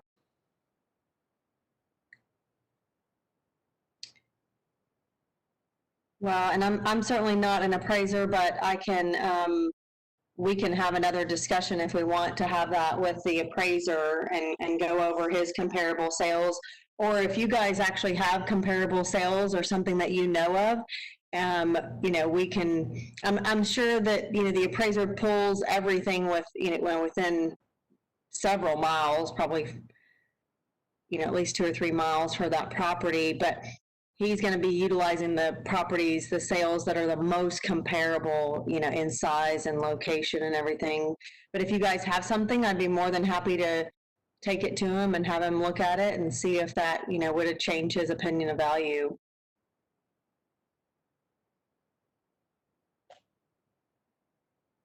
Okay. So you're saying that all the comparables are in the report that we were furnished, is that correct? Right, everything that he used to, determine value. So what he does is he actually looks at a lot of different sales in the area, and then he finds the most, three or four most comparable sales, and then he makes adjustments for time, location, size, different variables, and that all of that description is in the report for how It's mostly the right of way that he's really discounting down for.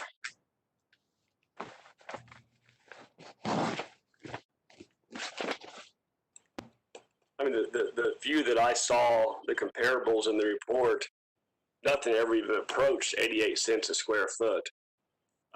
They're much, much higher. And so I'm just trying to figure out really where he got to this number.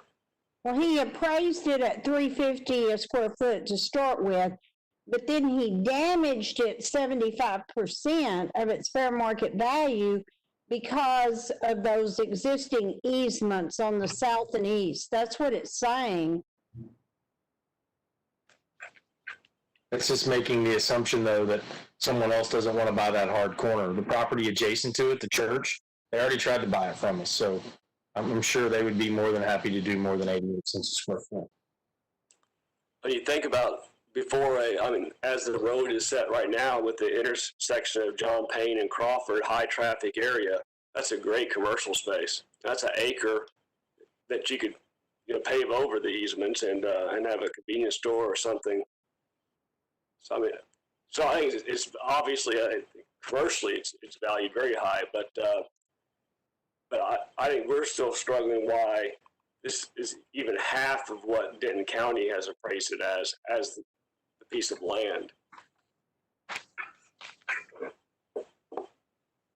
Well, I can attest to what the appraiser came up with. We just had our engineer do an appraisal on it so we could get an idea of what it was, that small area and those two right-of-ways were going for.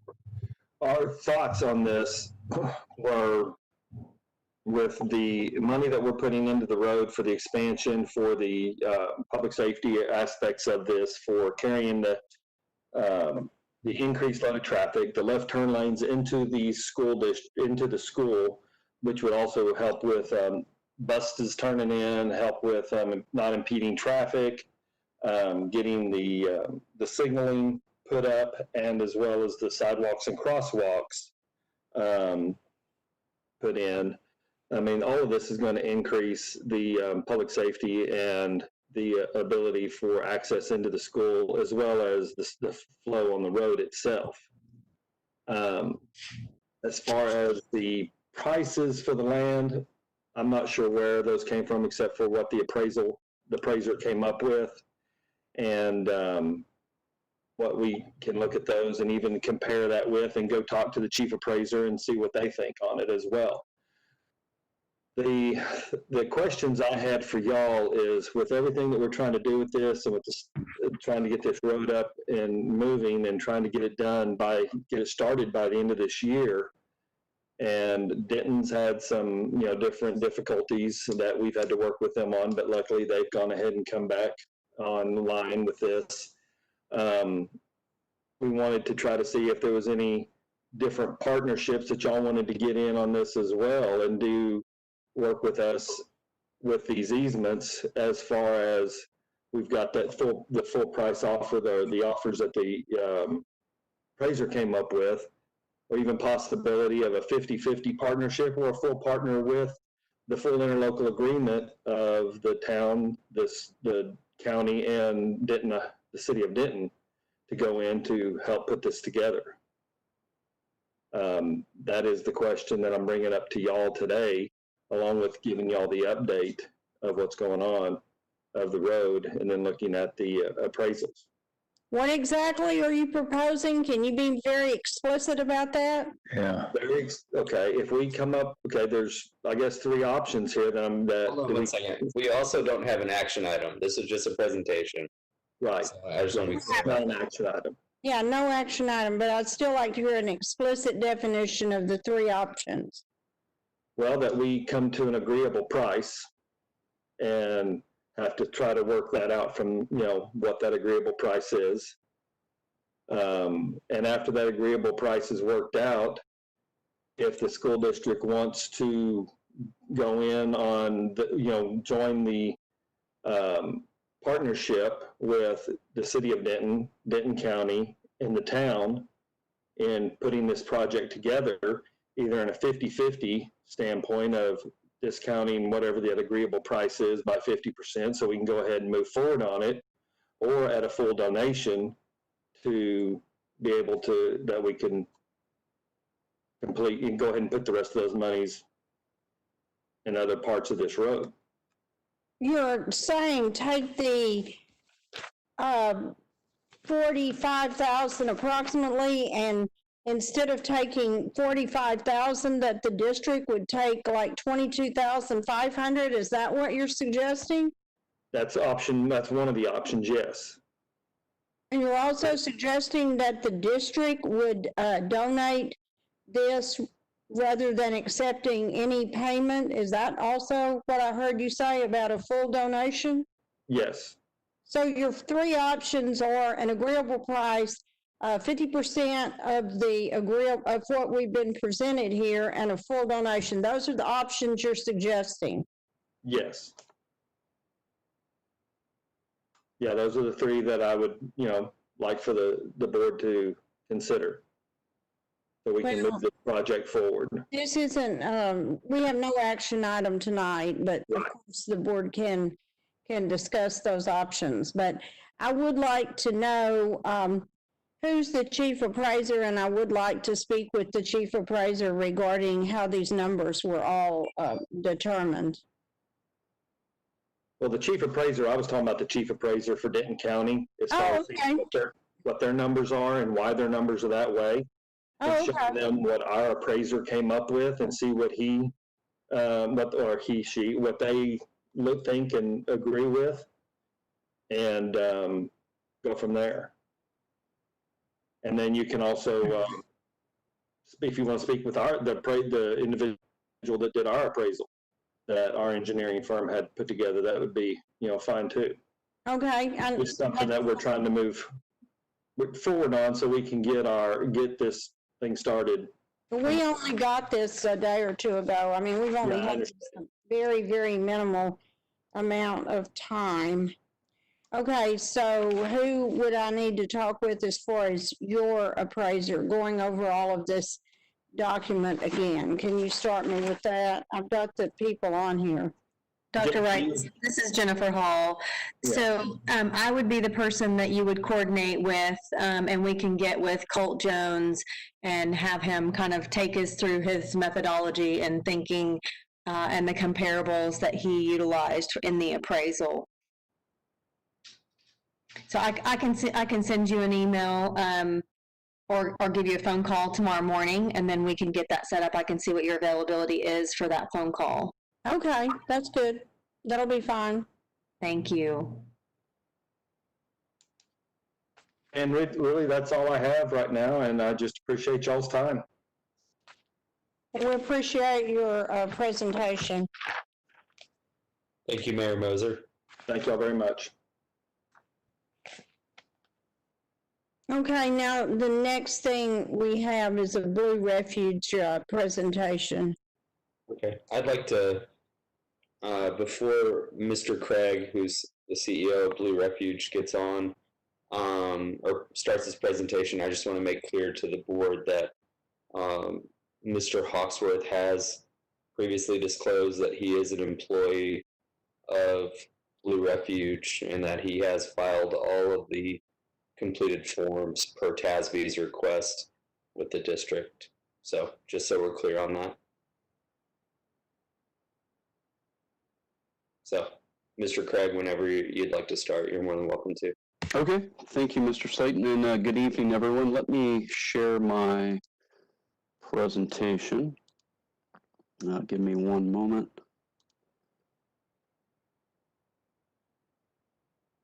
And can everyone hear me and see my screen?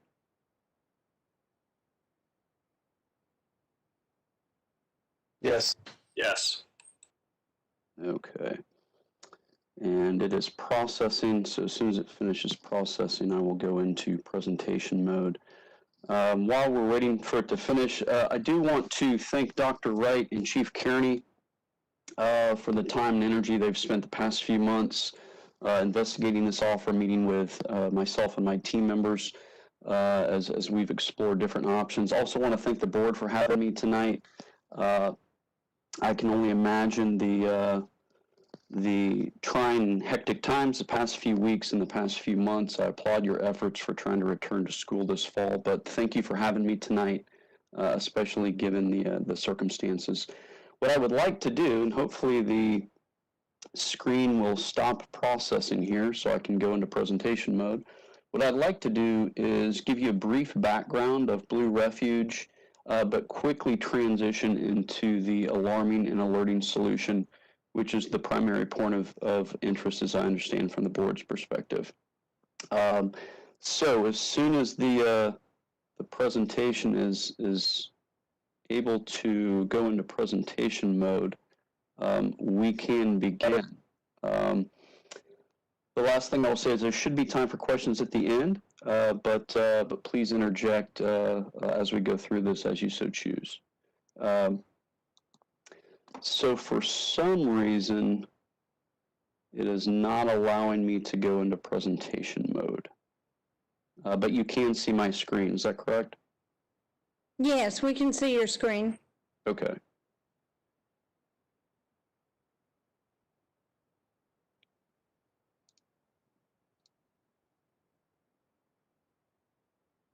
Okay. Give me 1 minute. I'm going to try to reshare it. Everything was working wonderfully right up to this point. Okay.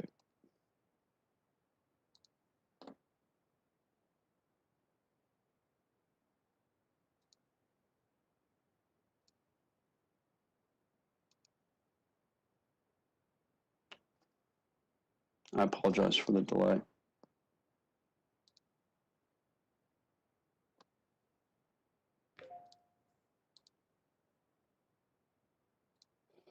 Okay, let's try this again.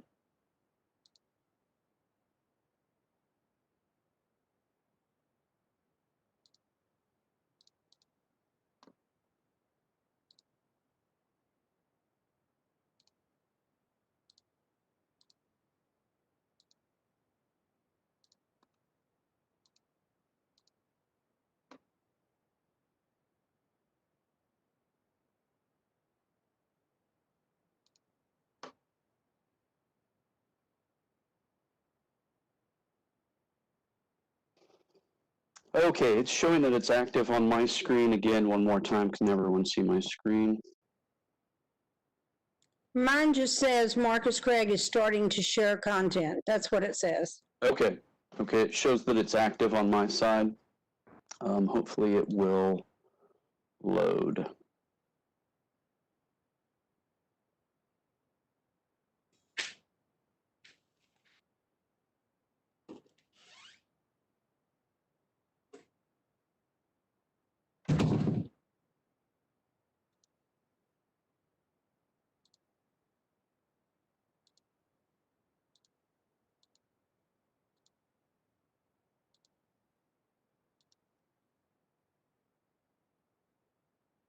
Still shows active on my side. Do you see anything on your side, Dr. Wright? It's still saying the same thing. If your computer isn't working, I can open the PDF on mine and share it. Yeah, let's do that. The only challenge is I do have a video I would like to show, and it was built into the actual presentation. I don't know why it's not processing.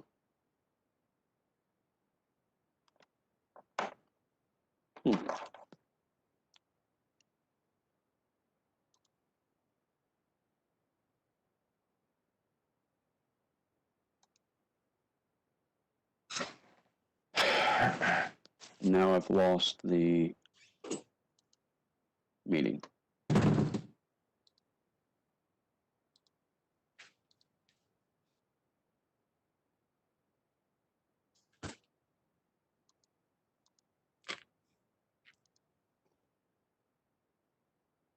Rick, did you have any suggestions? I'm not familiar with this computer. I can pull up the PDF. It's just not going to have the video that he wants to share. Yeah, and for some reason it's not. I can hear you all, but WebEx has stopped functioning. I'm trying to exit out of it and rejoin.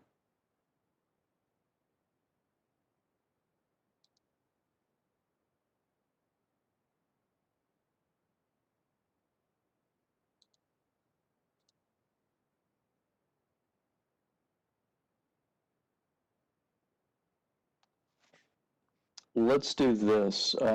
If you can hear me, go ahead and pull up that PDF. And I know what the presentation is, so I'll just walk through the PDF, and then once we get to the video, maybe I can pull it up once we get to that point. Does that work? Yes, that works. Okay, great. It's on the screen now. Okay. Fantastic. Okay. So if you're looking at Argyle ISD, and again, I apologize for the technical difficulties here. I guess WebEx is not my friend, but if you're looking at Argyle ISD, first what we do with schools is we try to align with their vision and mission. That's our primary goal. Understand that Argyle has an exceptional reputation in Texas for being high performance, and also has received accolades for that. And of course, for being a safety and security company, we want to align with the safe and dynamic environment that you have. Above that is the history of our engagement. Presented a proposal in September. We did a pricing refresh with Chief Kearney and Dr. Wright in October. We did a solution demonstration on the alarming and alerting piece. And then really where we stand now, and I know there's not an action item tonight, is really looking at procurement methods if the board has interest in that. And I can identify at the end of the presentation, I can identify a few of those options as well. If you go to the Blue Refuge, a Partner with Purpose slide, and again, I'm going to go through these relatively quickly with respect to time. From a Blue Refuge standpoint, our vision is to really be a change agent in society. We have even formed a nonprofit in which we take a portion of our proceeds and reinvest those in the communities that we serve. And that's our goal. Our goal is to not only impact schools and teachers and students, but to impact the communities we serve. And our mission is to restore peace of mind to schools. We have built an offer that is in line with the Federal Commission on School Safety. It's an integrated, holistic offer, which I'll go through here in a minute. That being said, Argyle, from our perspective, is a few steps ahead of most schools. You're already actively addressing many of the areas that we looked at. And so again, the primary area of interest is the alarming and alerting technology. If you'll move to school safety trends, I don't mean to sound insensitive as we go through this information and my brevity on this. This is just what we look at every day in our world. But as you may imagine, there is a national youth mental health crisis in conjunction with an increase in school violence. And we believe the two are correlated. Suicide rates are increasing, anxiety, depression. You're now seeing suicide in the preteen years with students, which is unheard of. And then, of course, as I mentioned, there's a correlation with school violence, and there's a correlation of school violence with medical emergencies. I believe March, you may have seen an article that March of this year, given the lockdown, is the first month since, I believe it's 2002, without a school shooting somewhere in the country. If you'll move to the school safety evolution, what we like to point out here is the majority of us on this call likely grew up standing in lines, doing fire drills, going outside in the parking lot, and everything, and the technology associated with that. Unfortunately, this generation's fire alarm is really kind of the lockdown and alerting alarm. You'll see in Texas, Senate Bill 11 requiring communication from classrooms to emergency services, emergency contacts. That's a trend that we're seeing not only in Texas, but around the country, is this need for panic alarms and lockdown and alerting. As you transition to a meaningful solution on that next slide, again, we have an integrated kind of connected solution where we start with mental health and different prevention offerings. We move through active threat preparation and protection mechanisms, and then there's technology and the communication piece. And as I mentioned, the communication piece tonight is the primary point of emphasis. So if you'll go to this next slide, and if we're looking at the slide that says alarming and alerting technology, if you will, look with me at the left-hand portion of that slide where it says staff alarming badges. I was really hoping to show you a video because it gives you a very hands-on, almost a demonstration of everything I'm about to talk about. But given that my WebEx is inoperable, I doubt that we're going to be able to see that that video. I will describe it to you, however. So let's start with the infrastructure before we kind of go through the process of how this works. Let's start with the infrastructure, and it's a mesh network of strobes and locator beacons and badges. Can you see me? If I hold this up, can you see me or no? During screen sharing, it shows just what's on the screen. Okay, all right. So I brought a badge to demonstrate, and Chief Kearney and Dr. Wright have seen it as well. But it's a badge that anyone in your district, teachers, staff members, administrators, wear just on a lanyard, right? And this mesh network is highly encrypted. It has built-in redundancies, so there's no single point of failure. It is not reliant on Argyle's Wi-Fi or any type of cellular network. It's its own independent technology, own independent network. So what happens is as you see, as someone needs emergency assistance, they simply grab this badge and they press it a number of times. And if you're looking with me down toward the bottom where it says administrators, there are different types of emergencies. There are maybe minor emergencies such as medical or student fights, altercations, unauthorized visitors, and that would actually allow you to do a certain type of emergency notification. And Argyle has full discretion at the protocol and preferences of those notifications. Who sees them? Is it an SRO officer? Is it Chief Kearney, his team, whomever it may be, principal, staff? Who sees those notifications so that they can respond? And then, of course, there's active threat, lockdown emergencies, and this instantaneously notifies local authority and first responders, and the cavalry is on the way. And when that is activated through a number of pushes, the minor emergency is just 3 pushes. About 8 pushes get you the active lockdown scenario. And it's designed that way intentionally to avoid false alarms. A lot of times we get questions about false alarms, and our manufacturer tells us, our supplier tells us that false alarms are like 0.001% of the districts that they monitor. So it's very low given the number of pushes that are required. Now, what happens during a lockdown is it's a trifecta of notification. If you happen to be familiar with historical events such as Parkland or the event in Arkansas or Santa Fe or any of these events that have occurred, a major problem with those particular emergency events is that the building occupants weren't even aware of what was going on. They were not aware that there was a threat in the building. With this technology, you have a visual alarm that alerts everyone. You have an audio alarm that says lockdown. It can also be programmed at whatever message that you want it to say. It can be in different languages if that's what you so choose. And there's also a digital alerting that alerts all desktops and mobile applications. So this is a unique solution that provides multiple means of notifications. You may have seen kind of the popularity of maybe silent panic buttons or phone apps. We've seen phone apps popping up, different technologies for phones across the country.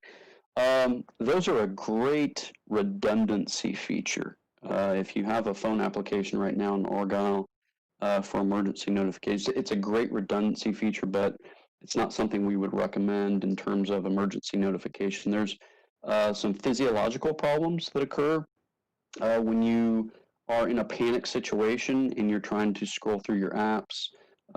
We kind of equate it to, if somebody kicked open the door at 3 a.m. in your house, would you grab your phone, type in the password, flip through your apps, see if it was updated, what was my password to that app? It can be fairly cumbersome, but it is a great redundancy feature. And this silent panic buttons are also great. However, they're not typically mobile. This is a badge that goes with the teacher everywhere she or he goes. And it's also internal to the school and external.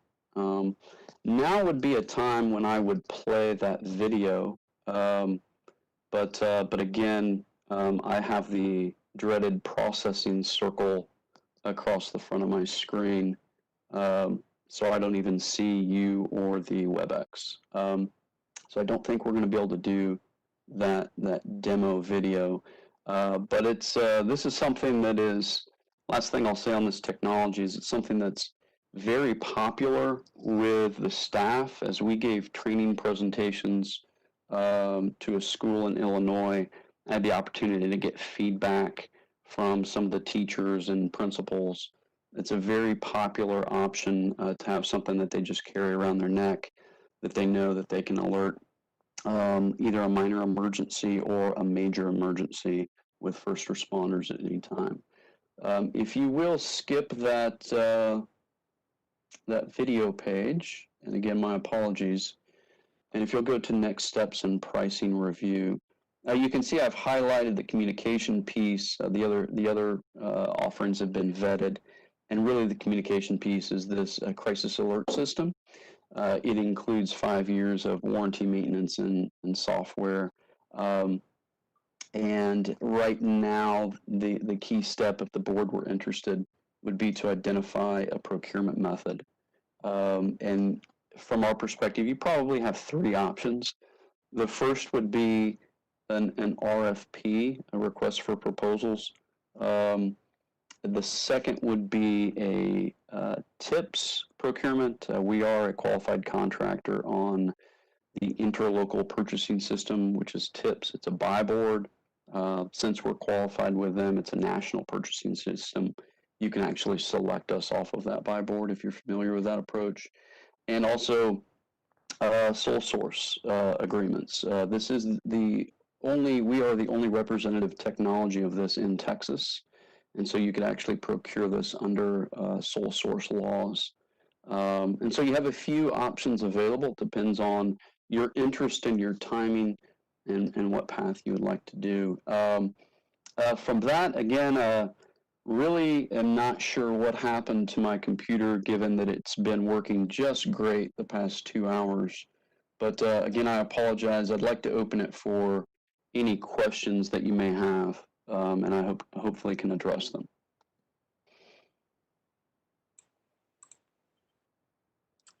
I would welcome questions or comments from the principals online.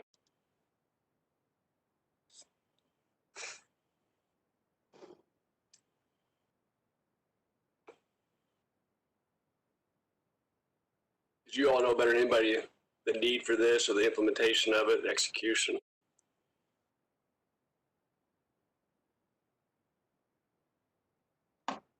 Well, I feel like this is Renee at West. Yeah. Just the vast size of my building, I could see the benefits of having something like this. If you had something going on in one area of the building, in order to alert the rest of the building, I can see this being very beneficial. So that's kind of my thoughts just on the size of our building.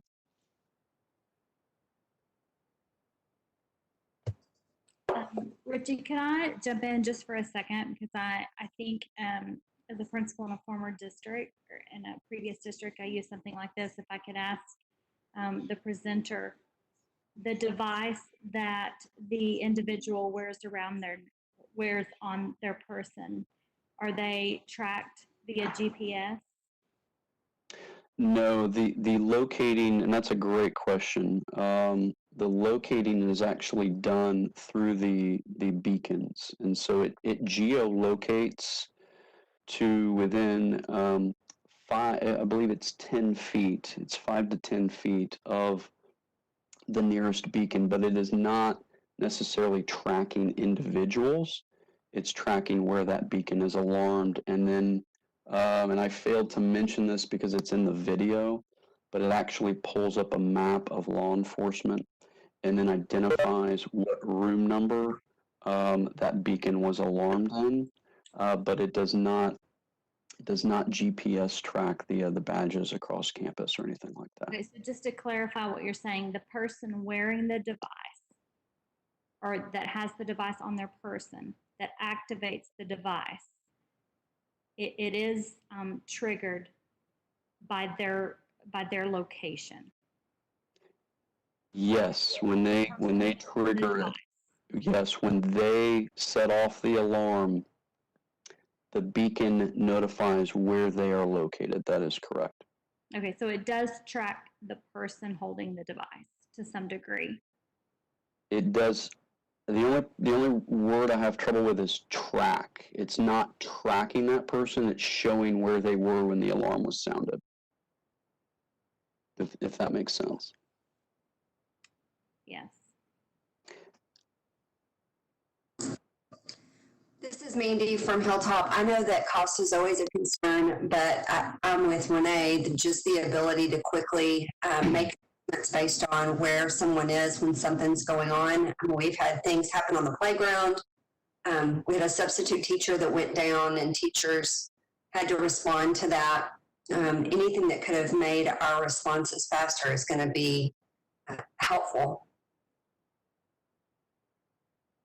This is great. It sounds like that wouldn't have helped you on a playground unless you somehow remote or install a powered one of their sirens out there.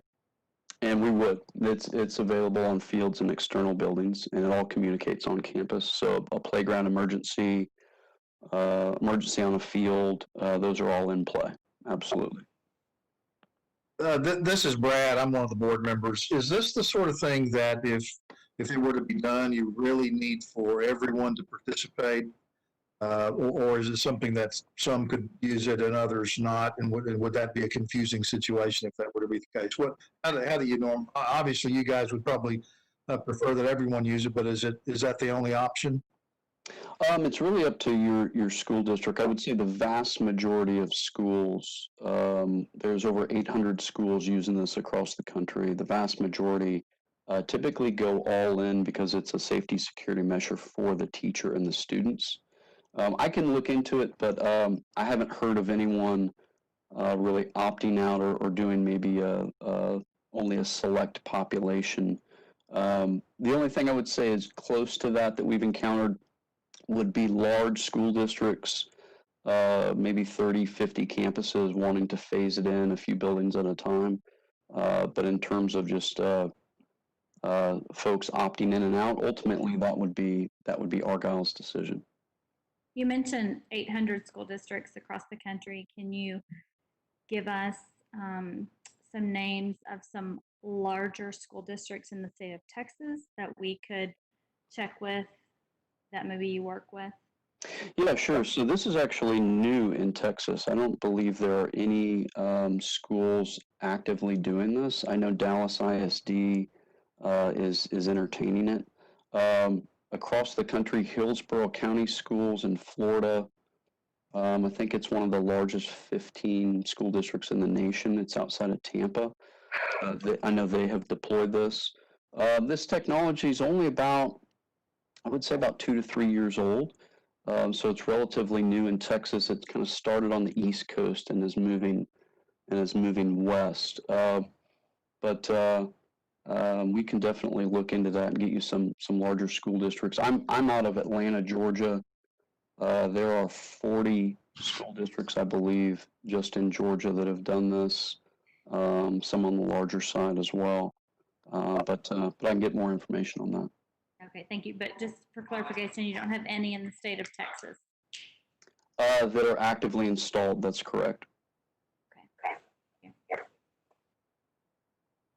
This is Greg Royer again. I just have a couple of questions on the tech side of it. What band are the devices actually operating at? Or do they overlap with either a 2.4 or a 5 gigahertz band that our access points are already running at? I know a lot of mesh Wi-Fi systems, so that's what they actually do. Sure. If you know that, that would be good information. Yeah, sure. So I don't know if I'm answering your question. I know they operate on a low energy Bluetooth via a proprietary Zigbee technology. In terms of what band, I would have to look into that. What we're being told generally is that there is no overlap on communication, and that's done for security reasons. But if there are specific bands you'd like me to look into or applications, I'm happy to do that. I know when we work with the engineering team, they're able to avoid any type of communication overruns or anything like that. But I can definitely look into that. Okay. Also, you said it has the ability to connect out. So is it connecting? Is it using like a local server that we set on site to connect out, or is there cell service built into at least one of them? How is it going outside of its area? There's actually service built into it's got its own gateway that manages the communication. So it's actually built in to communicate externally with dual redundancy, both in network and cell service. Okay. And then also is, you mentioned desktop clients. Are they both Mac OS and Windows? Absolutely. Yes. Okay, cool. Thanks. Yeah, this is John. I have a question in terms of, and this is a technology piece. So as technology would advance, these lanyards have to be replaced, or they themselves are can be updated? How does that work? Yeah, so over time, probably over 8 to 10 years, there might be some minor replacements with the lanyards. As I mentioned, we include maintenance and warranty and replacement for 5 years. But it is technology. There will be some kind of degradation over time. But yeah, we would look at replacing those in the future. And they're lanyards, so I can see them getting lost, or employees leave and take them with them. Are the lanyards themselves expensive, or is this mostly the expense is in the just buying into the technology? Yeah, most of the expense is in the technology and in the software. The lanyards, the way a lot of schools set it up is, I think the lanyard cost to maybe Argyle might be $10 or $15, but the way most schools set it up is they actually will require one school I know of requires a $35 payment for lost lanyards. And so, believe it or not, people won't lose them anymore once they know they've got to pay $35 for them. So it's all up to the discretion of your school board and staff on how you want to handle that. But many of the schools we deal with would charge a fee for a person who loses the lanyard. And then if that lanyard is lost, it can be easily deactivated with a click of a button, and another one can be reactivated.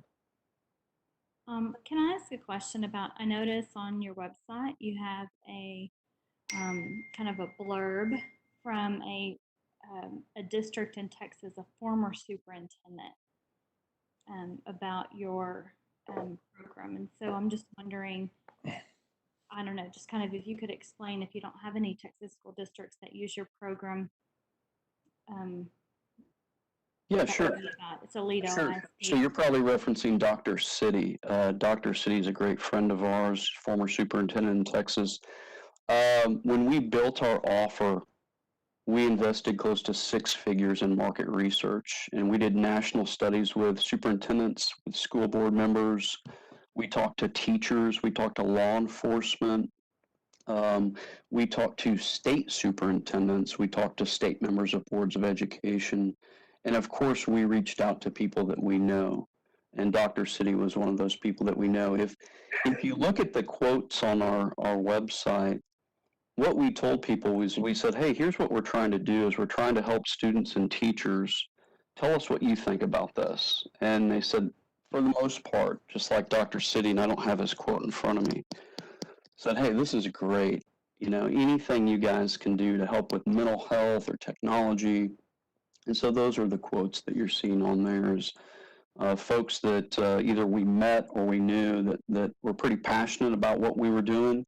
And we said, well, hey, if you're willing, can we put you on our website as a quote? Sure. Does that answer your question? Sure. So Dr. City, when he was superintendent in Aledo, did not adopt this?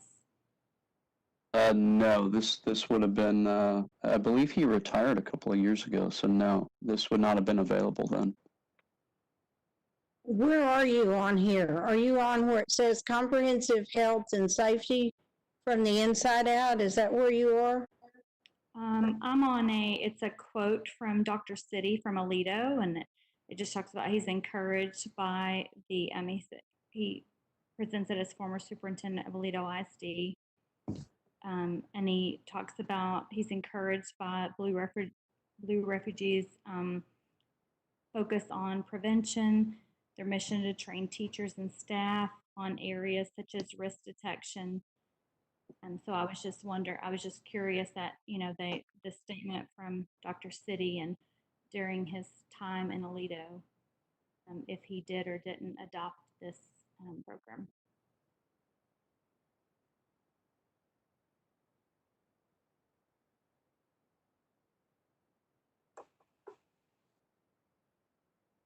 As your system, has it gone through a serious, you know, the most extreme, the eight push button where there was a lockdown needed or a crisis?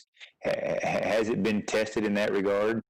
Absolutely. So generally speaking, the lanyard presses are tracked, and there's about 3,000 alarms per week nationwide. Now, keep in mind, schools also use this for active threat response training and do frequent tests with it. So it has been used. There's actually a couple of stories, and I can get these for you, where it was a threat situation and authorities were on the way and lives were saved. The majority of these are minor medical emergencies and then active threat training where they are doing the routine lockdown and making sure that everything works. But there have been instances where it has alerted local authorities in a live situation.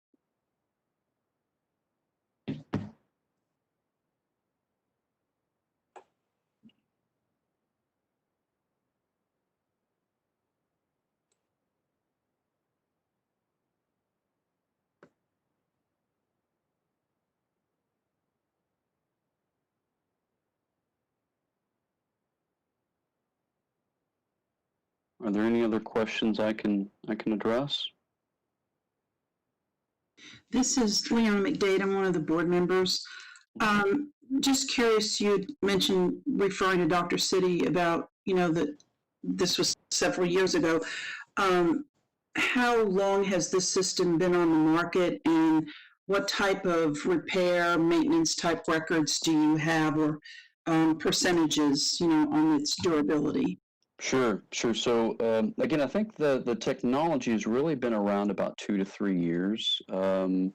It's active in over 800 schools nationwide, and in terms of the durability, it's very durable. The lanyards are very durable. Really, what goes out, and these are monitored, are the batteries, and so that's something that you just have to monitor, and you get a low indicator, and then you replace the batteries. But the infrastructure and hardware itself is very durable. The alarms, the beacons, the hubs, the gateways, haven't really seen much problem with those. And those aren't also really being contacted either. So the main point of contact is that lanyard, and it's fairly durable. Mr. Craig, question for you on the lanyard itself. Can that be combined with our badges? I mean, can you make it all in one? Do you add the technology to our badges, or can you put a picture imprint on a lanyard? Yeah, I believe where we would probably be limited would be a picture imprint, combination of technologies. If you have some type of access control on your badges, or on your badges, I would say that probably wouldn't be able to be integrated. But most schools just put it, if they have a plastic badge or photo, it just kind of sits right behind that, is what most folks do. But we could look to put stickers or prints on it if that was something that was desired.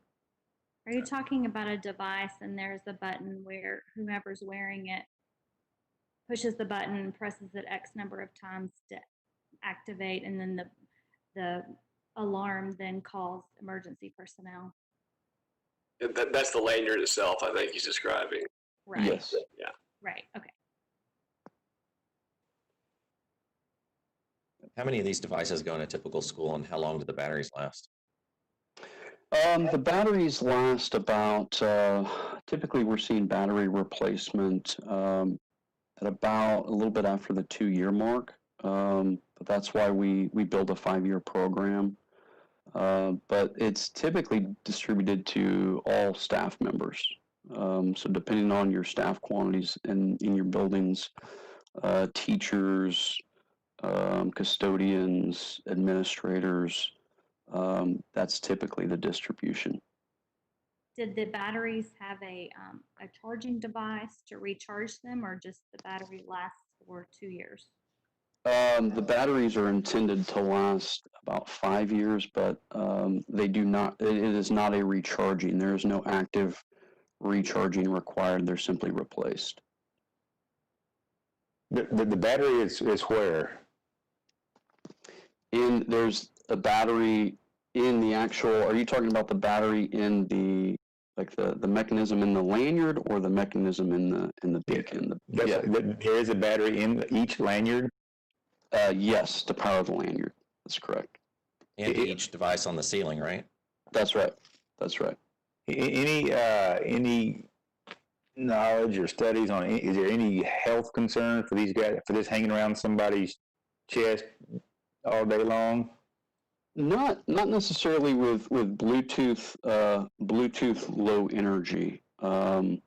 It's in the Zigbee technology. We haven't heard of any health issues because of the. Haven't heard or know that it's not in other words, if the district requires this, and then we learned that there was a health issue, that could put the district at risk. So not hearing about it and knowing it's not a problem may be two different issues. Sure. When you look at Bluetooth low energy and Zigbee technology, there are no issues with health concerns, with pacemakers or anything like that. It's a wireless low energy technology that has its own communication thread. I know that because we got asked that question in a different district. But do you have any data that supports that, or you just have lack of claims? I can look into that data, but what we're being told is it's not necessarily a lack of claims. It's more of the type of technology and what that would do from a health standpoint, from a pacemaker or anything else. But I can look into the data from the supplier. I'm sure they have something. I've got just one last question. What do updates on these devices look like? Because when Internet of Things smart devices were really going, I think it was Zigbee that was having the hacking issues, and I know the bulbs that were not able to be updated were basically infinitely vulnerable, and recommended that people stop using them. And so the question is, what is the security infrastructure, or yeah, what does it look like updating the devices? How often are they updated, and what exactly, I guess, is provided? What does that look like? Can you push updates, or is it a manual process? Absolutely, push updates. The technology provider actually moves those updates remotely, and they're constantly monitoring that. And again, we're in the safety security space. It's heavily encrypted, but those types of updates are just pushed remotely without any kind of manual interface required from the district. Does your company, do you have a patent on this? Did your company design and invent this, or are you guys doing the marketing and someone else did that? Sure, we are the installer integrator. Centegix is the supplier of the technology. So is there is there any other is there sort of a monopoly on this right now that you guys have? On this, yes, on this particular technology, they're the only ones that have a wireless technology. It is not wired, so it's about 1/8 of the cost of a hardwired solution. And other kind of technologies, communication technologies, typically don't have a visible and audible alert mechanism. It might be silent, it might be digital only. They're the only technology that covers visible, audible, and digital. Chief Kearney, this system has been on your security, I guess for lack of better words, priority list for roughly a year. Can you briefly speak to why this has been a high priority for you, why this system has been a high priority for you in the district? Absolutely will do. I mean, it's not only on our priority list, it's number one on our priority list. And it's unfunded, of course. So there's other things we've had to fund, and it is a price tag, no doubt about it. But the way we look at it is when you talk about emergency responses, especially things like active shooters or anything along those lines, some of the major limb facts to responses is number one, the information flow. When you think about the chain of event with what we have right now, where if something happens in a classroom or in a hallway or anywhere, the idea of somebody having to find a phone, call 911, gets picked up by dispatch gets the information and then contacts us as Argyle AISD police and contacts, medical response. That's a lot of steps, and that's not slamming on anybody. It's just the nature of the business. The reason why this would be so critical is it removes so many of those links to the chain. Basically, I would get an immediate notification from that teacher who doesn't have to pick up a phone, cell phone, landline, whatever. They can just start clicking away on this badge. I get notified. The other good thing about it is it gives me information that sometimes is very difficult to glean through the current ways that we do right now. In other words, it vectors me exactly where I need to go in the building. I mean, if I get if I get a dispatch from Denton County and they say active shooter at Argyle High School, my first question, of course, is where? Now, nobody at Denton County is really going to know, but using this kind of technology, I've already got that information. I mean, it's going to vector me exactly where I need to go. So, that's why this kind of technology, I think, is critical. Now, what are the odds of an active shooter happening? Of course, slim. But then there's the other applications involved in this that we think are very realistic. For instance, the medical side. Those are excellent. All the applications, if this was just focused on active shooter, I'd say, I don't know. But since there's so many applications to it, I think it's excellent technology and definitely something we should look into. Like I say, it's the communication piece that is so critical in events like this. And if we can narrow that gap down from minutes to seconds, that's where lives get saved. Paul, can I ask a quick question? Absolutely. Okay, so you talked about, the communication and the time, the importance of time. So if I have this device and I press the button, I believe the presenter said I need to press it 8 times, right, to activate it. So 8 times versus I'm going to call 911. So when I press that 8 times and they relay emergency personnel, if I didn't communicate with them, it was medical, it was an active shooter, all I know is I have, you or emergency personnel dispatched to a certain spot. But at that point, unless someone's communicated, all you have is emergency personnel to this classroom. So you don't know if it's an active shooter, you don't know if it's medical, you don't know, right? So am I missing something? Well, from what I understand, and they can correct me if I'm wrong, but what I would get on the app is that differentiation. So if it's an active shooter, it'll come up on my phone. Active shooter or active threat. If it's medical, it'll come up. I know from the button I'm going to push. So I guess this is a question for the presenter. How would you communicate to Paul that an active shooter is in my classroom versus someone's had a seizure or someone's passed out? How would Paul know when emergency dispatch communicates with him what's happening in my classroom? How does he do that? So there's two options for the alarming and alerting from the lanyard. A 3-button press is a minor emergency. Okay, so that would be a seizure, that would be a fight, and then that distributes messages to key staff and administrators on that emergency. Okay, so you don't, if a student has a seizure in the hallway and you don't happen to have your cell phone on you, say it's locked in your desk or in your file drawer, you've got this lanyard and you just push the lanyard 3 times and Chief Kearney and his team know, hey, there's an emergency right outside this classroom and it's not a lockdown. Now, if you push that beacon, 7, 8, 9 times, we just recommend a repeated press.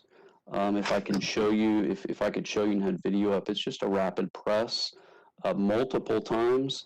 That alerts the alarming and the lockdown audible, and also another digital alert goes out that says lockdown, and that language can be customized to whatever you want, but typically it's lockdown, active threat, and Chief Kearney and his team know that there is a very hostile situation going on, and they know where it is that they can descend upon. When you say multiple presses, active presses, is that more than 3? So if I push it 3 times really quick, is that just going to alert him to a minor emergency? Or if I push it 5 times really quick, is that like, I guess I'm confused on the 5, 6, 7, 8, 9, or 3, or. Okay, yeah, if I haven't been clear, it's a 3 press. It's just 1, 2, 3 would be a minor emergency. And then an 8 press would be a lockdown. But for safety reasons, we just tell teachers and staff, hey, if you have a threat, you just keep pressing that thing until you see that beacon go off and alert everyone in the building. But yeah, I apologize if there was confusion around that.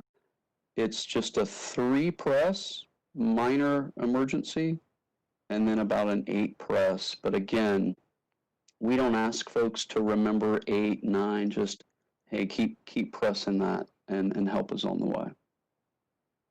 And Dina, part of that too that I think is critical is at the same time that I'm getting that notification, that's when the beacons are going off and people on their laptops and cell phones are also getting the lockdown notification. Now, why is that critical? We've done in the past, a few years ago, where I brought a pistol into the school, and we did this, and we notified everybody was going to happen, but I shot off a number of blanks in each of the campuses. It's amazing what you don't hear. And these were 45 long Colts, for crying out loud. This is a regular hand cannon. And I'm shooting them off, right there in the middle of the high school where the middle school offices used to be, where the counseling offices are right now. People in the band hall couldn't hear it. And so you would think it would be painfully obvious that there's an emergency going on in the building, but I'm here to tell you, they knew the shots were coming and people didn't hear it. So we were saying, okay, end of exercise, we were hearing, what, did you do it or not? Yeah, we did do it. So what that does, it notifies people even in the furthest parts of the campus that there's a threat and they need to lock down. So again, it's that communication that is so much more rapid than what we have right now.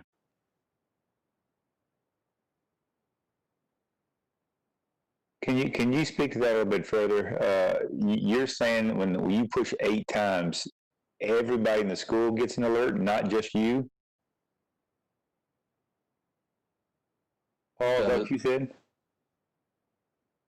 Yeah, that's what I understood. Because in fact, if you go back to one of those, one of the previous screens from the presentation, there's alerts that go, okay, so we got the lights, I believe, in the hallways that are automatically activated, plus alerts that come up on people's screens on their school computers, anything on the network. Is that correct? That is correct. That is correct. So if you do a campus-wide lockdown, everyone is notified. District office is notified, other schools.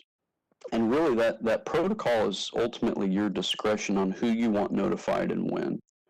But yes, the ability to do a broad notification is the intent of the technology.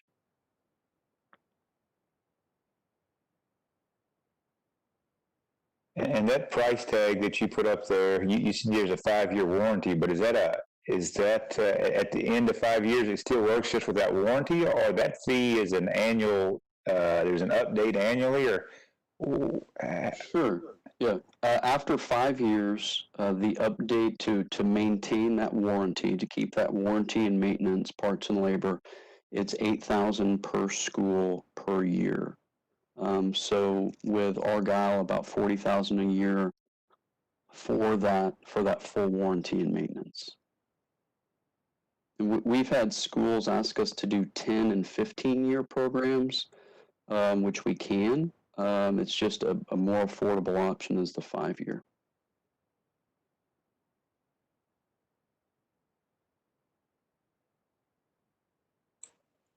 So it sounds like there's not a ton of hidden cost, especially for the first 5 years. That's correct. The $272,497, that's it. Yeah, for the first 5 years. That includes the lanyards? That includes everything. Okay. Fully installed, everything. Yeah. Yeah. So another question to you, Officer Carney. I mean, there's so many things that we can do for safety. This feature, has some added benefit. To me, the thing that we're always just really trying to prevent is one of these tragic shooting episodes. And I remember in previous presentations where it says so many of these episodes are over in 2 minutes. I mean, it's start to finish, it's done in 2 minutes. So if that's our biggest, true, tragic concern, does this move the needle, or is there something else we ought to be looking at that in a true crisis situation, never mind the ancillary helps that this lanyard program covers, if we're really looking to move the needle to increase the chance of dealing with an active shooter beyond the things that you've already put into place, does anything else come to mind that would specifically address that kind of 2-minute mayhem that would, above and beyond the lanyard program?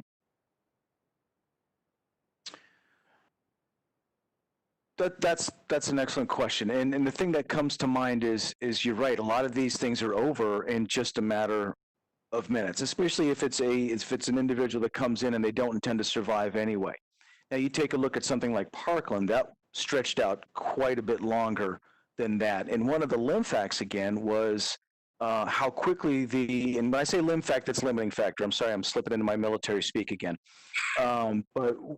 But what that does is you take a look at the short time that these things take to get started. How many casualties start very quickly? One of the problems we always see, and this is one of the shames about our gig, is how long it takes police to get there. Even in a small town like Argyle, we're estimating it would take 5 minutes for dispatch to get the information, dispatch somebody, and get there. Now, if I'm there 24/7. If I'm there my whole day at the high school, that's one thing.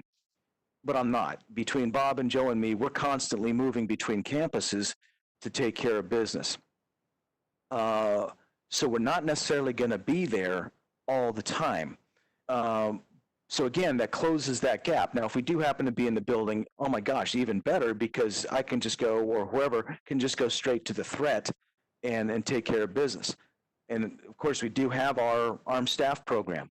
They would probably be people that we would want on that notification as well, so they know exactly where to go if something happens. But the quicker the response, that's ultimately what saves the lives. And again, the quality of information. True, am I going to get every little bit of information I need? No. But at least I know, okay, we have an extreme emergency and I know where, and I can get there as quickly as possible. So yes, I think that would narrow that gap between the 5 minutes we're estimating that would take for somebody to get there, even in a town like Argyle, to a minute or less if I'm in the building. Let me ask it a different way. Let me ask it. I have no idea. I'm just talking out loud. But if we're prioritizing, and that is our first goal, to put a system in place that best protects us from an active shooter, would allocating funds to having an officer at every school first before some of this kind of stuff, is that something that would more likely stop an active shooter, have a better chance of dealing with an active shooter than say this system, if we're prioritizing dollars? Mm-hmm. No, that's a valid question. And I'm I don't have a ready answer. I mean, sure. Because we hadn't really we hadn't really considered, an option of putting an officer at every campus and, what those costs would be. Right. An officer at every campus, there's of course personnel cost, benefit cost, equipment, a vehicle, all that kind of stuff. So that's stuff we'd have to go back and take a look at. My thought on this was, presuming we don't grow personnel wise, this would be a great way to, again, close that communication gap. But that may be something to consider, that the better alternative is one person at every campus. Is this a deterrent effect? Because I know that's I may have heard you say, will this prevent? I don't know if this is going to prevent the incident from happening, but that's also why we invested in Dr. Hagan and such like that. And he's doing a marvelous job, by the way. And that's all part of their presentation before, that we're already doing all those things to, I think, within reason, to prevent. This is the what if all else fails, something still happens in there, and we need to get there as quickly as possible. Yeah, no, I wasn't asking about prevention. What I want to just make sure the district is thinking about is, there's a lot of fears, a lot of concerns, whatever. What I want to, and we have limited money. So with our limited funds, or if we're going to commit additional dollars to the safety of our schools, I want to first identify what our biggest concern is, and then putting dollars to what most likely moves the needle on solving that problem. And be careful not to, get caught up in all the other tangible benefits of any program. And make sure that that's how we make the decisions, as opposed to, anything else. Because there's a million things that you could spend money on to beef up our security. There's no question. And, as we think about how we use the limited additional funds that we have for security, I just want to make sure that we address our biggest fear, our biggest concern, our worst case scenario, and maybe work backwards. So I'm going to throw this in. Chief Carney has done that over the last year, and this is his top priority. And I think the point there is the timing if a shooting happens, and the timing that you can go to lockdown quicker, and then the timing for response by an officer. I'm probably putting words in your mouth, Chief Carney, but I think you've already done the research. Right, and it is. As we've listened to this and really thought through a lot of it, we realize that there is a price tag, and that's why one of the things that we've been doing, and Joe Marcello has been my point man on this, is looking at every funding opportunity that we can to get this. Because I know, Dr. Berry, you're absolutely correct. I mean, dollars are limited, and we want to be good stewards of that. So that's why we're looking at every possible means of getting this funded, whether it's federal grants or any other possibility. So Joe Marcello and I have been looking at that specifically. Anytime I get a notification of a grant, that's where I'm trying to get into the words. Okay, is this something that we can apply towards this program? And, if there's other agencies, businesses out there or whatever that can help us find some of those grants and help us apply, that may be a tremendous benefit. Do we do this at the cost of other things? I don't know. Your questions are absolutely valid. But what I'm saying is that's what we're trying to do, is find some of those funding sources as well so we don't really have to make those sacrifices, or at least make less of a financial commitment to it. So you've seen this behind the scenes. This is the stuff that we're doing to see if there's a way that we can make this happen. I may be able to help you with that financial standpoint. Mr. Craig, are you familiar with Informacast that's produced by Single Wire? I can't say that I am, no. Okay, so Informacast is a software that we use already to control our bells in all of our new buildings. If anybody that wants to, you can just go to informacast.com. This is software that we already have and own to manage our bells. If you'll just look at that list of functions that they provide: active shooter, panic button, severe weather alerts, 911 alerting, building lockdown, building evacuation, school bells, paging and intercom, reporting and incident management, and Internet of Things. The badge portion that the staff carries does look like a unique thing from what I've seen, but we honestly can already cover a lot of this if we just want to have it configured. We already own the software. I think a key difference point here is most panic buttons, and I'm not sure if this is the case with your system, most are fixed and they're not mobile. And to Chief Kearney's point about response time is absolutely critical. But what's even more critical is actually a system that integrates with the Cisco phone system, so that you can configure soft keys on every single phone. Every phone could have a panic button.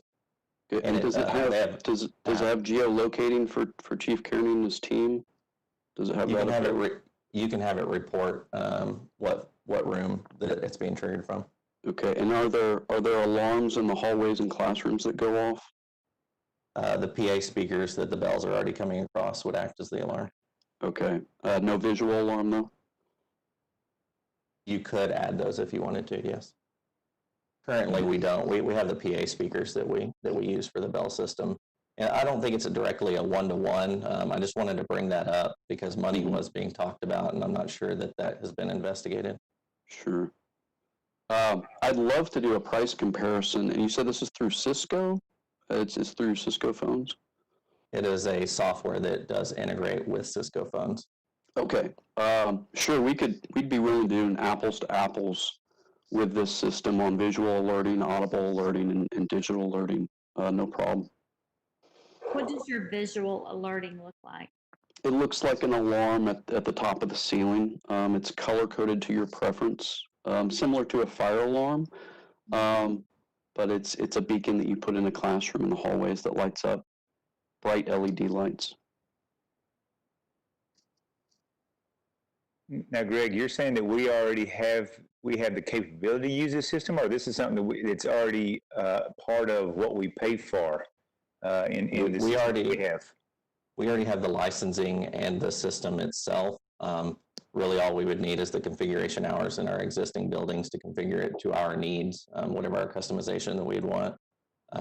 And then buildings like the current high school has an old PA system, so you would have to add something there. But both West and middle school have this, as well as the administration building would have it. Any future school that we build, as long as we stay with the same system, they're already getting it.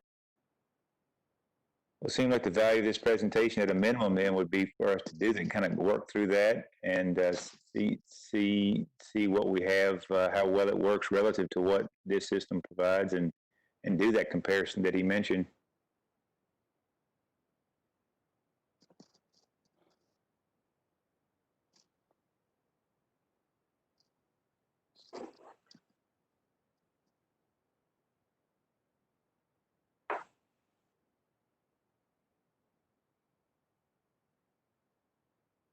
Any other questions I can address?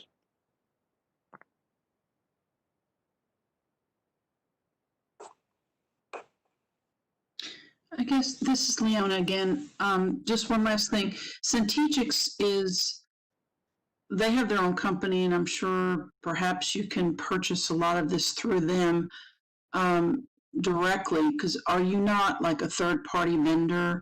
I know there are other vendors that also sell Centegix. So Centegix does not sell this directly. And yes, they do use distributors. It's similar to how you would buy a phone. If you went to Best Buy or Apple or any store, that phone is the same price everywhere you go. This is the same price with pricing set by the supplier. Okay, thank you. Mm-hmm.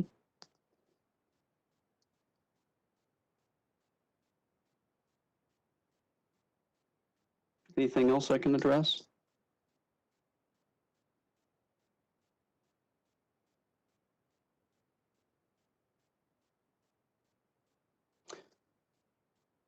Okay, well, thank you very much for your time tonight, and I will wait direction from Chief Kearney and Dr. Wright, and if there's anything I can answer in the meantime, I'm happy to provide that information.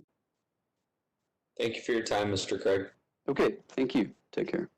Yeah, thank you very much. Greg and I'll discuss what we've got and what we would need also tomorrow.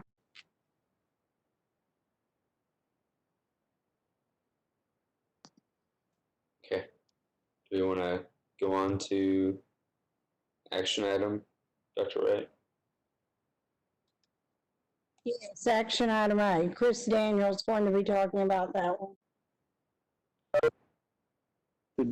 I think Liz was skipped. Did we have the budget update we need to do? I'm ready to go. I have an update ready if you would like to hear it, or we can go to action items. You let me know. We can go back to your budget update, that's fine. That's just my poor eyesight. I'm sorry, Liz. Oh, that's okay. All right, I'm going to try and share my screen.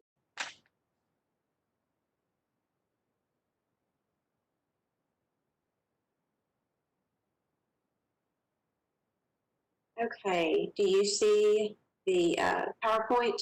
Yes. Yes, we do.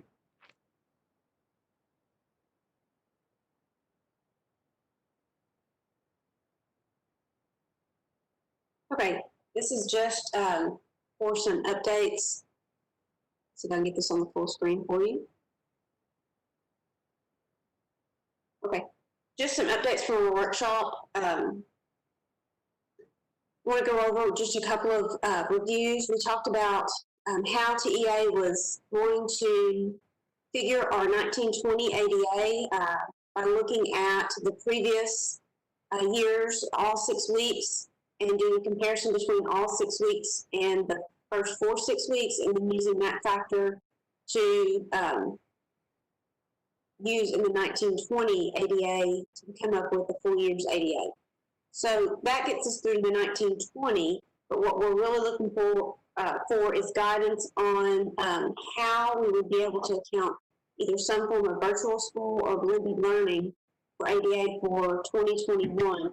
And I know both Dr. Wright and Dr. Stever talked about the conference call that's supposed to happen either tomorrow or Thursday, and we're supposed to have additional guidance. That will help us to try and determine what we need to meet and what we would need to make happen for funding purposes for that virtual learning. So even if we provided virtual learning and that was an option on the curriculum and instruction side, would it be something that would provide us with funding as a traditional in-person setting would?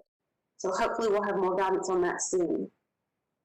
And again, just a slide to show you how we calculated the 1920 ADA. TEA's information will not be out until either their near final in the fall or their final next spring to see if what we've calculated is what TEA will calculate. So we talked about 2021 ADA estimates. We were using, at the time we had the budget workshop, I was using the original demographer spring update. We talked about perhaps that needed to be redone. We actually received that update right after the budget workshop. I believe we had some discussion as well on reducing the ADA estimate due to some unknowns leading into the year with parents feel unsure about sending their students to school, might they homeschool more, private school more, or what some other items are. So looking at the demographer's update, with some COVID factors in there and a potential decrease. We're looking at a potential decrease of 2% in ADA. That results in a $590,000 reduction in state funding estimates. Again, those are just estimates based on potentially not all of our students that we were expecting showing up, or participating in some sort of virtual learning that would meet whatever guidelines TEA is going to give us, hopefully sometime this week. I know I had on here tomorrow, but we do think that may be Thursday. Hey, just an update on our appraised values. We're still sitting about the same with the 21% increase that we talked about back in May. We're still sitting about that 21% increase as of the June 12th update on a limited adjusted taxable value.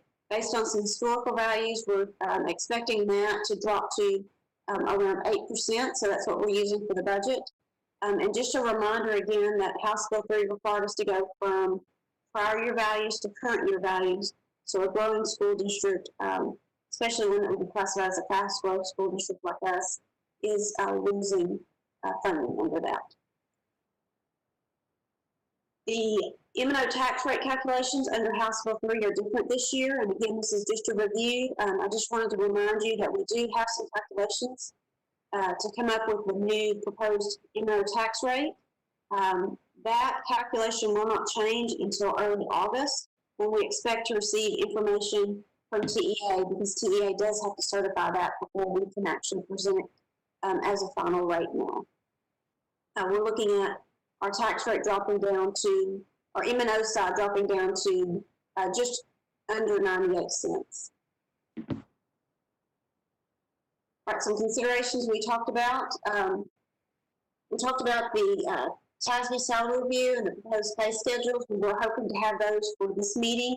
We don't have those yet, so we're, of course, in hopes to get those before the July meeting. So we'll have some raise estimates once we have those schedules and see what their actual review and proposal is. We have hired 21 new positions, 2 assistant principals. We've added a part-time public relations position. And we'd originally talked about 8 paraprofessional auxiliary positions. We have at this point put that on a delayed hiring schedule, just because of the unknown and the possible decrease on the ADA and the state funding. So we felt like that was the best area that we could delay some hirings. Not to say that we won't hire those positions, but just that we may need to see what the start of school looks like and what the guidance from TEA looks like as far as being able to see the funding side of the virtual school, if it's offered. We went into detail over some additional budget requests, what all those were listed, how we come up with those, the process that we go through. We've had our central office meeting since then. We've gone back through and evaluated anything that would potentially come out of the M&O side, anything that's out of a different funding source is not listed here. So we've come to recommending just over 132,000 of those requests. We do feel like there's about 305,000 that can be delayed. Again, we feel like we need to see the funding process for next year and get into the year and realize our ADA before we potentially fund some of those additional requests. One of the last things that we talked about in our budget workshop was the potential for funding under the CARES Act. And I believe the day after our budget workshop, TEA released guidance on the CARES funding for Texas schools. The main funding item is the ESSER grants for AISD. That's an allocation of $37,626. That is not new funding. What the state has done with these grants, in order to prop up their 1920 budget to schools, they're removing part of their state funding and replacing it with the ESSER grants. So we have to apply for this funding, and we have to make sure that we utilize any expenses that would qualify under the federal grant funds. Potentially EGRA rules would apply, and any allowable costs that are outlined in this grant. The funding will be reduced. The state funding will be reduced out of our 1920 funds. So we will need to show that as a reduction in state funding this year and as a receivable under the ESSER grants. My preference is that we actually utilize those towards expenses this year as well, so that we keep it all in the same fiscal year. And again, it is not any new funds on that CARES Act funding for the ESSER grants. There's another part under that called the CRF. Those are available for expenses that would be eligible from March 1st to May 20th. And if you'll notice, again, this was May 20th deadline, but they told us about it on May 21st. You're eligible for up to 75% reimbursement for expenditures. Each district has an allotment of up to $50,000 or $250 per SCE student. However, based on the current guidance that we've been giving, there's new trainings and new guidance given weekly on these as they're developed. But we have minimal expenses that qualify, potentially maybe $5,000 or $6,000 that we would be requesting. But we will continue to watch this and see if there's anything else we can earmark towards that. Again, those had to have followed EDGAR guidelines. We do not believe that our premium pay would qualify under this type of reimbursement. There is one other grant fund that will be, I believe information is coming out in either July or August. We'll look at that, see if there's anything in there that we would qualify for, and of course apply for it if we do. And just a quick look at the preliminary budget summary. It's the same thing that you saw in the budget workshop. However, I have added a new line with the reduced, a new column out there with the reduced ADA by 2%, so that you can kind of see how that follows through. We also went through and removed any of the additional requests that were in the delayed column and only included those that we felt like we could recommend at this time. So this is the revenue portion. You'll see there's a significant difference between the ADA estimate that we originally included and the 2% reduced one. And then the expenditures. And again, I want to point out that we don't have current raise estimates. We hope to have those by July so that something can be proposed. We do have included in here, all the teaching, assistant principal positions, but we are suggesting possibly delaying the hiring on some of those parent auxiliary positions until we have some more information on next year's funding. Again, $132,000 around there and additional requests included, and then the remaining of those are on the delayed portion at this point. As you can see, without the raises, and then we do show in a surplus budget on both ends. To kind of give you an idea, I'll look back at last year, and I think we talked about this in the budget workshop. I always want to know what 1% of a raise would be so that you can figure any other percentage easily. And I think when we were talking about it last year, 1% was in the $190,000 range. We've added personnel on that. I would expect that around $200,000, maybe a little bit more. If that gives you just some basic information so that you have an idea of what that could come out to while we await the task and pay plans. And that was the end of the slides that I had. If you had any questions on that update.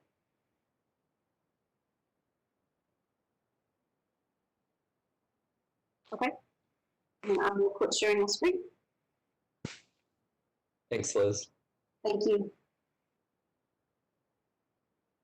Okay, are we ready to go to 9A? Yes, ma'am.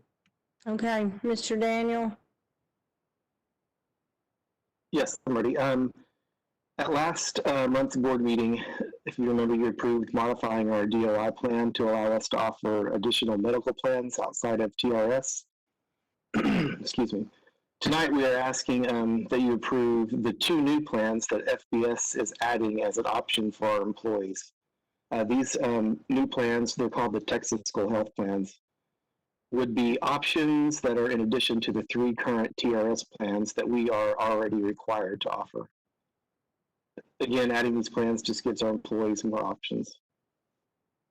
We use a third-party administrator, FBS, to handle our insurance. So if you have any questions about the specifics of the plans, I have Richard Peace and Russ Edwards on the WebEx to answer those questions. I think it was his budget workshop, or maybe it was the last board meeting, a question was asked about how many employees take insurance and what is the cost. So I have those numbers for you that I'll give you really quick. The district contributes $250 towards medical insurance. This last school year, the 1920 school year, we had 224 employees that were on district insurance, which was at a cost of about $56,000. Was 55% of the employees. And the year before that, 1819, 178 employees at about 44,000. 1718, about 151 employees at 37,000. Those are approximate figures. So tonight we're just asking that we have your approval to of these two additional plans. Any questions about the plans?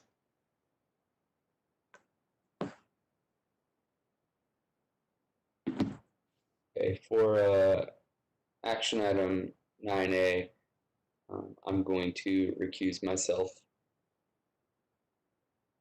And I will likewise recuse myself. This is Brad. And I, Jeff Williams, will recuse myself also. Hope I don't have to make the motion and second it. Yeah, Chris, quick question for you on the plans. Or actually, are we obligated to have a minimum number of employees sign up to offer these plans? No, I don't believe so, Richard. This is Richard Peace. You are not. There are no participation numbers that have to be met through this plan through Argyle ISD. Part of the reason of that is because we're in a co-op with a bunch of other school districts that will be using these same plans through FBS. Okay. We're in a Region 11 co-op. So this still is just simply more options for our employees to pick and choose from. That's correct. That's what it is. Okay. Correct. This is Leona. So are you anticipating that you might have more employees pick up district coverage by adding these two plans? I thought about that today, and to tell you the truth, the price differences are there are differences in prices. We may have a few, but I don't think there's going to be a big difference in the number of employees that are taking insurance through the school district. People that aren't going through Argyle ISD, they're usually going through their spouse, who has usually much better insurance than we do. Right, understood. Okay, thank you. So then again, Chris, you just see the advantages of more choices for the people who are already on it. That's what you see? Correct.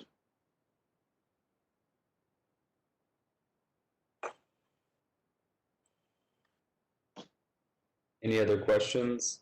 Okay, I will entertain a motion to approve action item 9A as presented.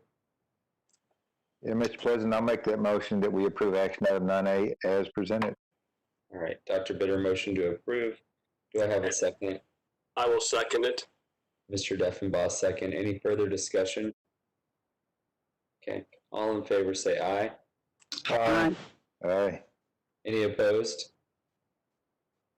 Okay, the motion passes unanimously 4-0.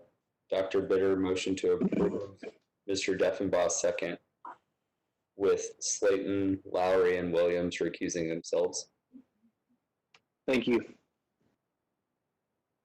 Okay, starting with 9B, Dr. Stieber has B, C, D, E, and F. Okay, so the first one is the approval of the MOU between Denton ISD and Argyle ISD for CTE education. And we've done this for, I'm not sure how many past years, but quite a few past years. So we have,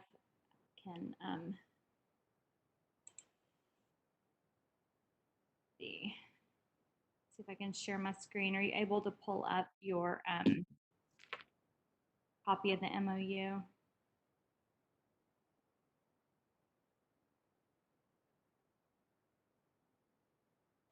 There you go. Can you see that? So the MOU, it's the same as it has been in years past, just an agreement with Denton ISD, and basically this is the few classes that we send some of our high school kids to the ATC for, such as cosmetology, mechanics, things like that we don't offer at Argyle ISD. So we're asking that you approve that tonight. Dr. Stuber, can you let me know how many of our kids participate in this? What percentage? I'm not going to give you a percentage, but normally it's less than 5. So it fluctuates a little bit each year, but normally it's between 3 and 5 since I've been here the last 3 years. So it's a very small amount, and they charge us for, you know, just the program, the days and the periods that the student's in attendance. So Okay, so it is charged by individual, not by district. Correct. Yes, it's charged by the number of students that we send. Perfect. Definitely more cost effective for us to, you know, offer this for our kids and send them to Denton for these courses.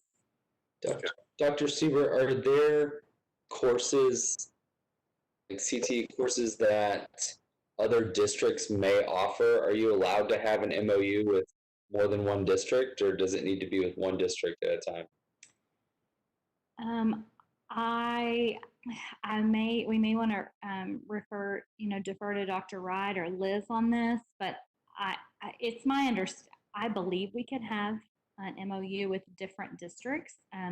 So I'm not sure why it has always been Denton, but I know since I've been here, they've worked really well with us as far as, you know, getting our, you know, surveying us for the courses that our kids are interested in and making sure that our kids get in those courses. It started with Denton because they were so close to us compared to the other districts. And cosmetology used to be really, really popular. We haven't had as many wanting it in recent years. But there was a time when we'd have 4 or 5 students a year in cosmetology. But you could do it with other districts if they were offering something Denton wasn't. But Denton has, at that ATC, a wide range of offerings. And we do have an MOU with both TWU and NCTC. It is possible, but I would really be hard-pressed to find a school district that would have more extensive career and technology offerings than Denton ISD. I just know Northwest ISD has a strong culinary program at Byron Nelson, so I don't know if Denton offers something similar like that, if there's even interest. So. And they do offer a culinary program at Denton ISD. Okay.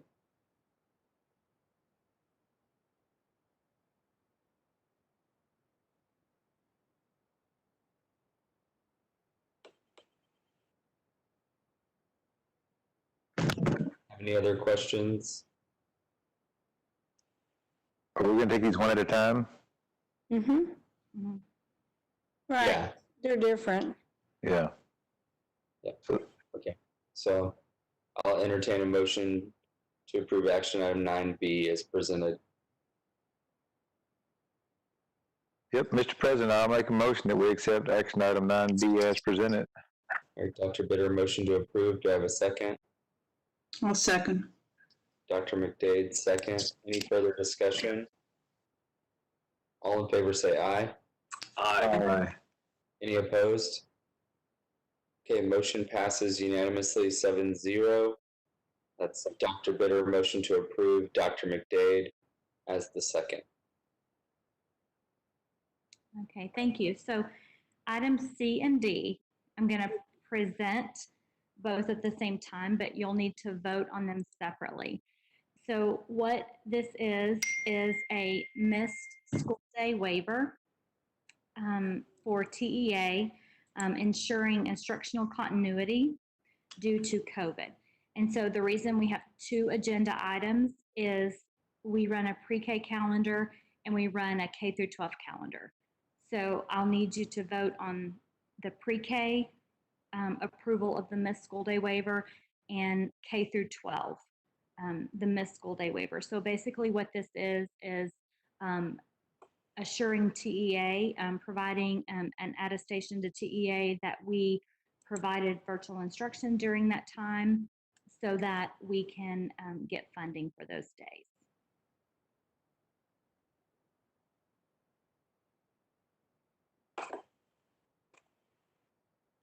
Does anyone have any questions? Okay, I'll entertain a motion to approve action item 10C as presented. I make a motion that we approve action item 10C as presented.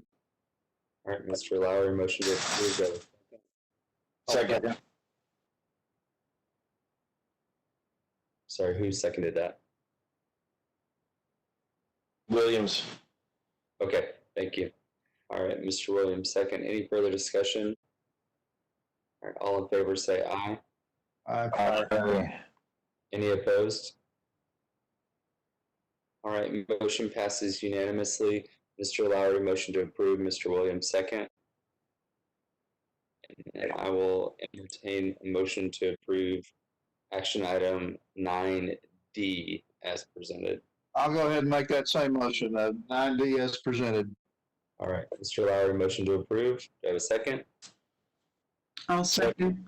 I'm going to give that to Dr. McDade with the second. Any further discussion? All right, all in favor say aye. Aye. Any opposed? Okay, motion passes unanimously. Mr. Lowry, motion to approve. Dr. McDade, second. Okay, Dr. Seaver. Okay, so the next item, E, is consider the approval of our English language arts adoption, the proclamation. So if you look at the just the attachment that I have for you, we are recommending that you approve the following textbook adoption under Proclamation 2020. And so just to kind of refresh your memory, these funds are not necessarily in the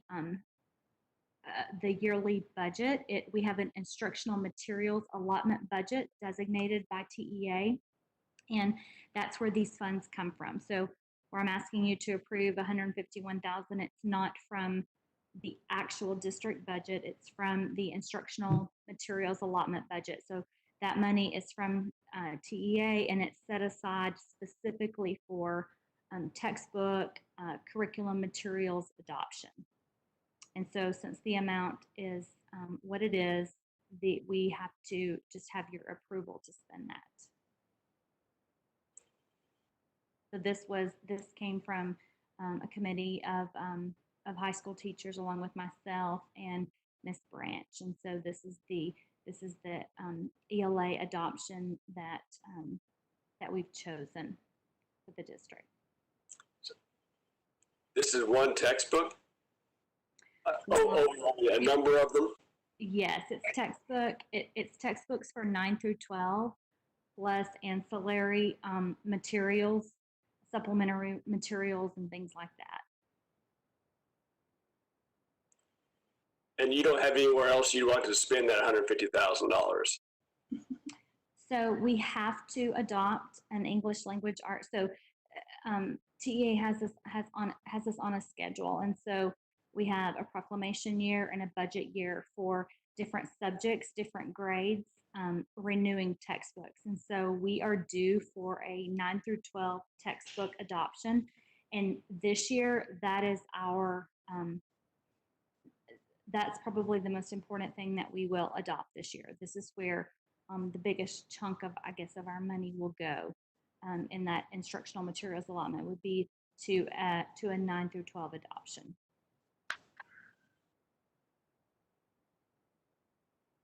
Did that answer your question? I'm sorry. Mr. Defenbach? Yes, it sounds like it's just a case of we don't spend it, we lose it. And we have to buy this program. Well, we don't have to buy this program. We need to purchase a program. Or a similar program or type program. Correct. Yes, yes. So this is what we've chosen. This is what that the teachers have vetted, and they heard presentations from different textbook companies, and this is what they felt was the best program.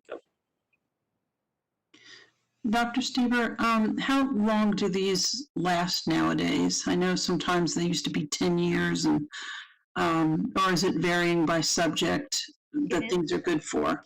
Yes, it's varying by subject. I don't have the proclamation calendar in front of me, Dr. McDade. I probably should have that in front of me, but some of them are 5-6 years, some of them are 7-8 years, but it does vary by subject now. Okay. Thank you. All right, any other questions? I'll entertain a motion to approve action item 9E as presented. I'm moving to approve 9E as presented. All right, that was Mr. Williams' motion to approve. Do I have a second? I'll second. Dr. McDade, second. Any further discussion? All in favor say aye. Aye. Right. All right. Carries unanimously. Action item is approved with Mr. Williams as the motion and Dr. McDade as the second. Okay. So our next item, item F, is to consider the approval of a waiver for alternate district-selected kindergarten reading instrument for the 2021 school year. So the Texas Education Code requires the commissioner to adopt an assessment tool that includes a reading instrument and test tests at least 3 developmental skills, literacy, and diagnosing reading development. We are allowed to submit for a waiver for 1 year, and that's what we would like to do. We have been using iStation, and iStation is approved for 1st and 2nd grade, but at the state level, they did not approve it for kindergarten. We felt like next year, or the 21-22 school year, would be a better time for us to implement this, just with all of the, the COVID and everything going on. We really don't want to put something additional on our teachers at this point, as far as training for a new program. So we would like to push this back 1 year, and so we need a waiver in order to do that.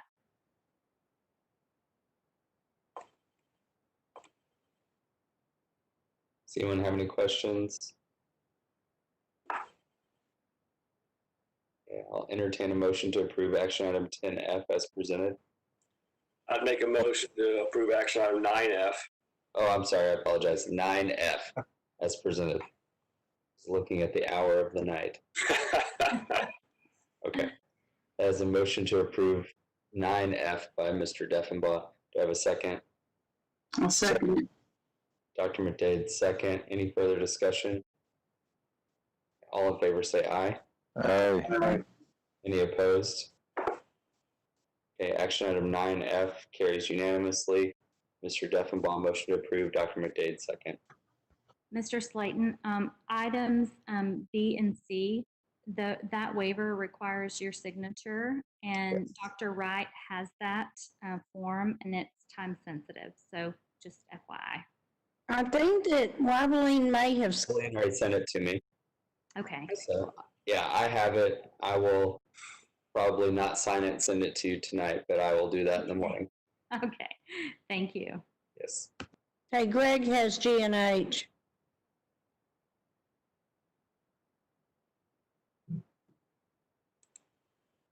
Okay, these are just computers for new positions we've added to the district. The total number of positions is 24.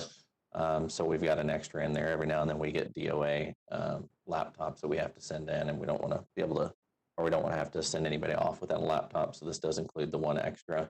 It's the same computers that we have been buying, but you will notice if you look at the quote, this is a couple $100 less than what we have been paying as they've been updating their models. They have come down on the price, at least currently, on the 13-inch MacBook Pros. So we're getting these a couple $100 less per device than what we were this time last year.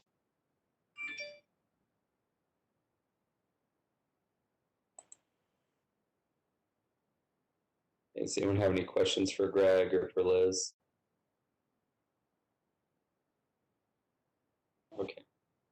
I will entertain a motion to approve action item 9G as presented.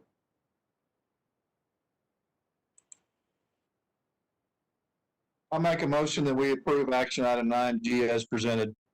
Mr. Lowry, motion to approve. Do I have a second? I'll second. Mr. Williams, second. Any further discussion? All in favor say aye. Aye. Aye. Any opposed? Okay, motion carries unanimously. Is Mr. Lowry, motion to approve. Mr. Williams, the second. Okay, so for H, this is the document, and this is only for us to keep locally. I've already submitted our online obligation document that we had to do, but they say that this is a requirement. This has to be board approved, and it has to be signed at least at the recommendation of the service center by each individual board member, but it does not state that in the law, so we can take that as it is. There's a lot of things about the new House bills as far as technology and security that don't have clarification. This is just saying that we have trained all of our employees and board members on cybersecurity, and it is complete.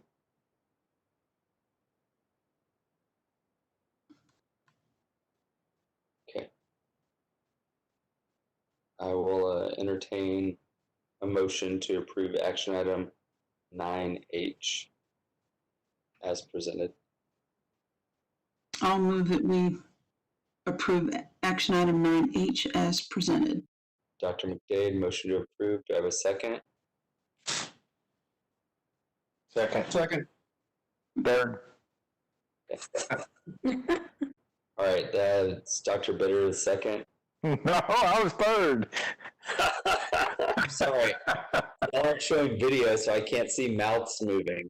So, okay, who had the second? Was that I think I jumped in there, Sam. Mr. Lowry had the second? Okay. All right, any further discussion? All right, all in favor say aye. Aye. Any opposed? Okay. That was passes unanimously. It was Dr. McDade, motion to approve, and Mr. Lowry for the second, and Dr. Bitter for the third. So Greg, are you wanting all those signatures? Is that what you feel needs to happen? I will go with whatever you recommend. There is no clarification. The school or the ESC 11 said they would recommend having everybody sign it, but there is no clarification, so we can take it for what it is and make our own decision. So Mr. Slayton and I can sign it then? I would say so. There's not going to be any penalty if we just handle this however we want to, since there is no written clarification. Okay, we'll just do that then. Otherwise, we would need to send it around to each person. Okay, we'll do it that way. Okay, Amy's got the increase in cafeteria prices. Good evening. Hi. So each year, USDA requires us to complete that paid lunch equity tool, and the tool determines what our paid lunch minimum price should be at the campuses that participate in the National School Lunch Program. It's just designed to make sure that we're charging enough from those paid meals to be comparable to what we're getting for the reimbursement for the free meals. So this year, the tool indicates that we need to raise our lunch prices at the elementary and intermediate campuses to $3.09. And we have the option to round down to the nearest 5 cents, so we could round it down to $3.05. But I'm recommending that we raise the price to $3.10, just because I anticipate a higher meal cost this coming year with increased individually wrapped items. Also, costs are being increased at Labatt, who's our main food provider, on several of our items that we order every year. So just with those anticipated increased cost, I'm recommending $3.10. And then it will also give us a little bit of a boost for the next year when we have to do this again, so we'll be a little bit ahead. So hopefully maybe next year, the year after that, it might be a 315. And then the second part of the increase is USDA also dictates that our adult meals, and then for us, because we don't participate in the federal school lunch program at middle school and high school, including those middle school and high school meals too, because they are non-program meals. So for those meals, they have to be priced at least the same amount of a paid program meal, plus any reimbursements received for that meal. So I don't know what the reimbursements for next school year will be, but for this last school year, it was about 75 cents a meal for a paid meal. So when you take that 310 that I'm recommending and you add 75 cents, that would put us at 385 at the middle school and high school for those lunches. This year, I'm not recommending an increase in breakfast prices because we're pretty good on those. As far as what the federal reimbursement is for those, our paid meal is pretty comparable to that, if not a little bit higher. You have some control of this. Is there a reason why we couldn't say $3.25 and $4? I mean, we could. I mean, to me, that's not a big difference as far as the economics of it and the price structure. It could help your budget. I just don't know if they were to look at other districts, their prices, we're pretty much at what other districts are, if not a little bit more. And I don't know if that's just because we've always been a little bit higher. But if we serve better food. Well, we do. Yeah, we do that. I mean, I've never gotten pushback from the prices, and it's still a great price for what you get. It's a really great price. I've just, never wanted to push too far on those. But given that also, about 50% of our revenue does come from a la carte also. Right. Are there any other questions? Yeah, are you anticipating increased you mentioned it, but in the delivery system, is there a chance that this won't cover those increased costs? It really depends on what the next school year looks like. Right now, our co-op is still negotiating prices with Labatt. So last week they sent us out like a preliminary bid for the upcoming school year. So I've just started kind of picking through that and seeing how much some of our most commonly ordered items, how we're going to be affected. And sometimes it's just a few dollars a case, but when you order 500 or 600 cases a year of pizza and it goes up a few dollars, those things start to affect us a little bit more. So there's that increase, and then there's needing more individually wrapped items or more packaging, just because like at our middle schools and high schools, we typically do the salad bar and a lot of self-serve. So just given all the precautions that we want to take in the fall, we need to do more packaging and less of that self-serve. So our cost will go up on packaging for that. And then, if we're doing meals in the classroom, that's a whole other issue we'd have to work through on the cost associated with those meals.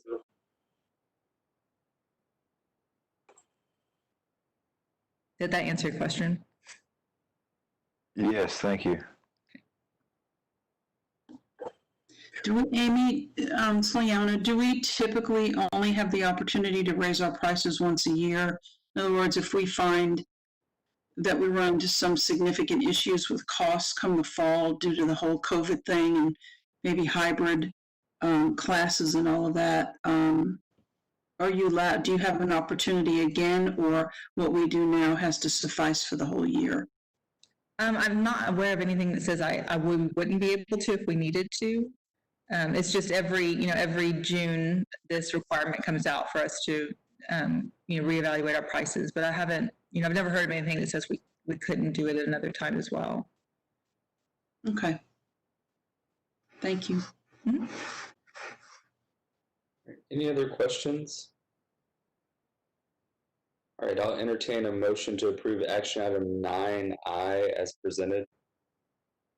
I make a motion to approve action item 9I as presented. All right, Mr. Hawksworth, motion to approve. Do I have a second? I'll second. Dr. McDade, second. Any further discussion? Okay, all in favor say aye. Aye. Any opposed? All right, motion passes unanimously. Mr. Hawksworth, motion to approve, and Dr. McDade, the second.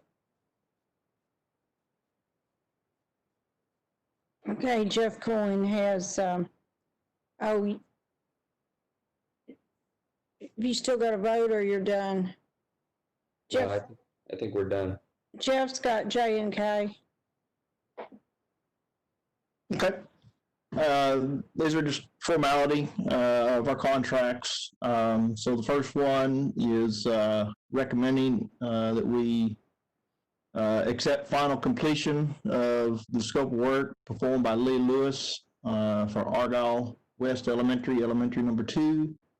The original guaranteed maximum price approved was $24,248,471. And after calculating the final contract sum, they came in under that by $29,184.92. So recommending that we accept the work as complete and proceed to issue the final change order, deducting that $29,000 to reconcile their contract.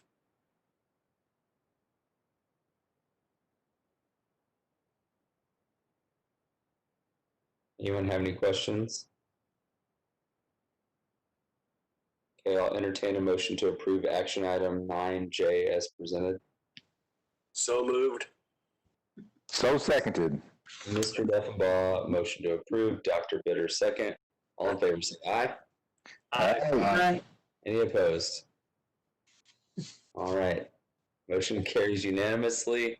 Mr. Duffenbaugh, motion to approve. Dr. Bitter, second. All right, Mr. Cohen. Okay, the next one is considering accepting final completion for the work performed at Argyle High School, the renovations and 12 classroom addition. That project was performed by Lee Lewis with the original guaranteed maximum price was $10,690,068. After tallying the final contract sum, we're looking at a change order to reduce that GMP by $892,063.02. So I'm recommending we accept the work as final complete and approve their final change order to reconcile their contract. Any questions for Mr. Cohen? Just nice job. Thank you. That's a pretty high percentage in comparison to West. You know, as far as the decrease, interestingly enough. I think there was a lot more unknowns in this project, which would probably be why that's representatives as a higher percentage coming back versus a new ground up school. Understood. Okay.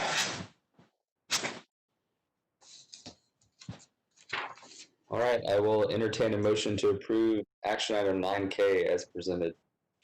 So moved. So seconded. That is Mr. Hawksworth, motion to approve. Dr. Bitter, second. Any further discussion? All right, all in favor say aye. Aye. Aye. Any opposed? All right, motion carries unanimously. Mr. Hawksworth, motion to approve. Dr. Bitter, second. We will head to our last action item of the evening. Okay, Tommy Ledford has this one. Did we skip one? Yeah, there's two. We already approved. We already. L, that got approved right after closed session. Okay, can you guys hear me? We can. Hello, I know you're glad to see me because you know that I'm last, which that's good. I know you're all tired. If Greg has already pulled that up, we've got concrete paving to be done at the high school and at the intermediate school for the summer. We're going to use general fund money for the summer projects. The first one to talk about is a ticket entrance at the stadium.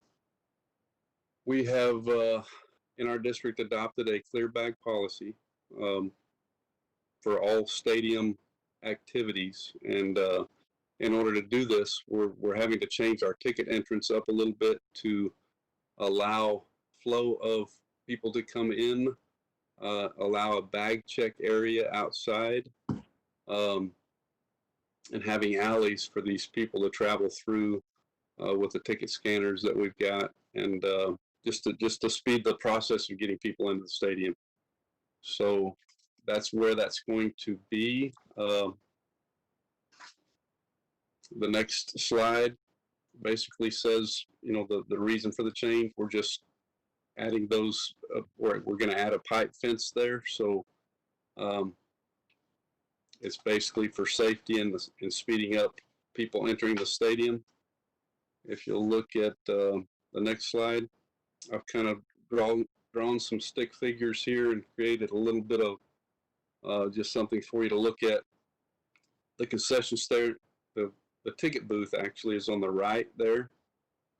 And you can see that there's going to be 6 pipe fences to create 5 alleys, to where 2 people will stand in the center there, 1 person on the outside, so that we can speed up the flow of people coming into and checking those scanners. There's going to be a bag check area outside the fence on the left. There'll be a table set up there.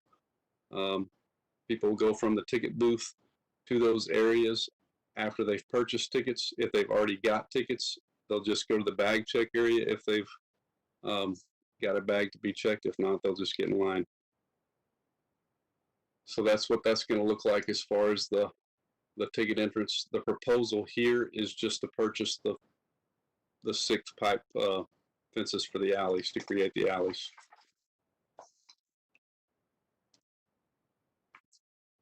That purchase would be $1,800. That's going to be installed by the maintenance staff. So we're just going to purchase the fence material, and the maintenance staff will install those. Okay, the next slide.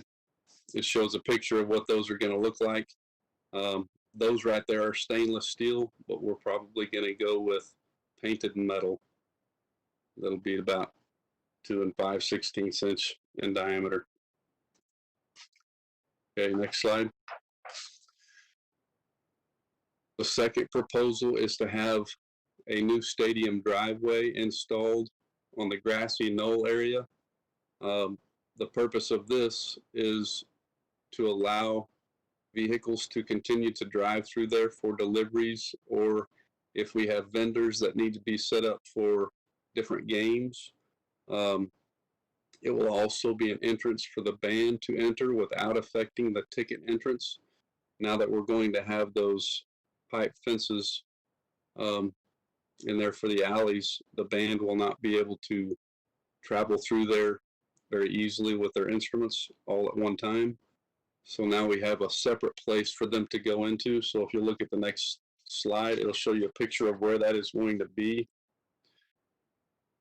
There's already a place with 2 handicap ramps there, so we're going to leave the one on the right, and we're going to extend the one on the left to make that wide enough for a drive, so that people will be able to drive down there, again, with trailers, or set up vendors for bigger games, and for the band to travel through there. So that's what that would look like. It is going to take away a little bit of area for where those kids play, but we have built the area back there on the west side of the field house and the weight room, and we've made that a larger area for those kids to play, so there should be plenty of room for the younger students to play. Okay, the next slide. This is the third proposal. This is a sidewalk that will go to the back of the concession stand. If you'll just look at the next slide, it'll show you a picture. It's easy for you to look at the picture and me to talk about it. This right here, the purpose of this is for deliveries during the games. Right now, there's Chick-fil-A that's being delivered. Sometimes there's other things that have to come all the way from that front gate. the sidewalk going from the drive to the VIP parking lot there will allow us to drive a forklift and carry water to the back there of that concession stand. It will also allow the staff that is working the concession stand to take anything out of their vehicle. And if it's heavy, they can roll it up there on that concrete, and there will be an accessible ramp there that they won't have to jump the curb, so they'll be able to just wheel that up there, and it'll make their job lots easier. The next proposal is going to be a warehouse landing area. Again, if you'll just look at the picture. This right here, the warehouse now has become our maintenance hub for all of our equipment, our plumbing, our electrical, our attic stock of all the schools. We have to travel back there 5 to 6 times a day with multiple maintenance staff trying to get to that area to load and unload things. We have received the grant to have the fence installed back there to keep us, the maintenance staff, and any other staff that is driving a vehicle separated from the faculty and students while they're playing recess. So what this does is create a concrete area instead of a muddy area for us to drive through, and all that will be fenced in, so that we've already put a door, a side door at the back right-hand corner of that warehouse, and hopefully soon we can put in a garage door so that we can get larger things in there. But right now that area is for us to be able to get to that warehouse easily. We've already put a gravel road, and going from that area behind the actually behind the admin side, so it would be south of the admin side out the front, so that we don't have to drive back there on the, we won't enter or exit the archery side anymore. So that's created a lot safer environment for us to be able to get to that warehouse back and forth every day. So that is the fourth proposal. The fifth one is, again, the picture kind of shows you where this is going to go. This is a picture of the high school. So we had, at one time, 3 portables back here where the boys' basketball locker room exits outside the building, and those are gone now, but there's still 2 awnings that go over that area that we have not removed, and we are going to choose that site for our new greenhouse that has been donated to us. The greenhouse is not going to cost us anything other than maintenance after it's built. So we're wanting to put that on a concrete floor there, and that's where that will go. So that would be the 5th proposal. Now at the very end, the last slide, this kind of shows you the cost of everything. Proposal 1 is the ticket entrance. That's the pipe fence. That's estimated at $1,800. Hopefully we can get it cheaper than that. I've got 3 or 4 different people that we've talked to that can possibly fabricate those for us. Again, the maintenance department is going to install that. The stadium drive, the lowest estimate that came in was $11,120. The proposal for the concession stand sidewalk was $5,400. The warehouse landing area was $26,784.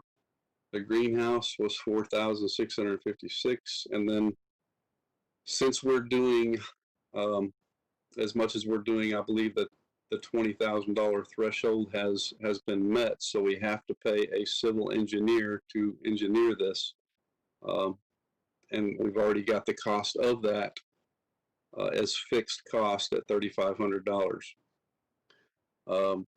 We did put a little bit of contingency money in there for unforeseen material needed. Hopefully, we don't have to use any of that, but anytime that you're digging into the ground, you never know what you're going to hit, and we don't know what we're going to run into, but everything seems fairly simple. It's pretty much flat work, maybe 4 to 6 inches of digging, but just to have that in there is safe on our part. So the total cost will be $61,249. Tommy, these seem like very good ideas, smart ideas. My question is, you said that it's going to come out of general fund. Looks like some of these could be tied down to bond money, with the stadium and the high school restructure. Just is there any thoughts about using some of that money versus general funds?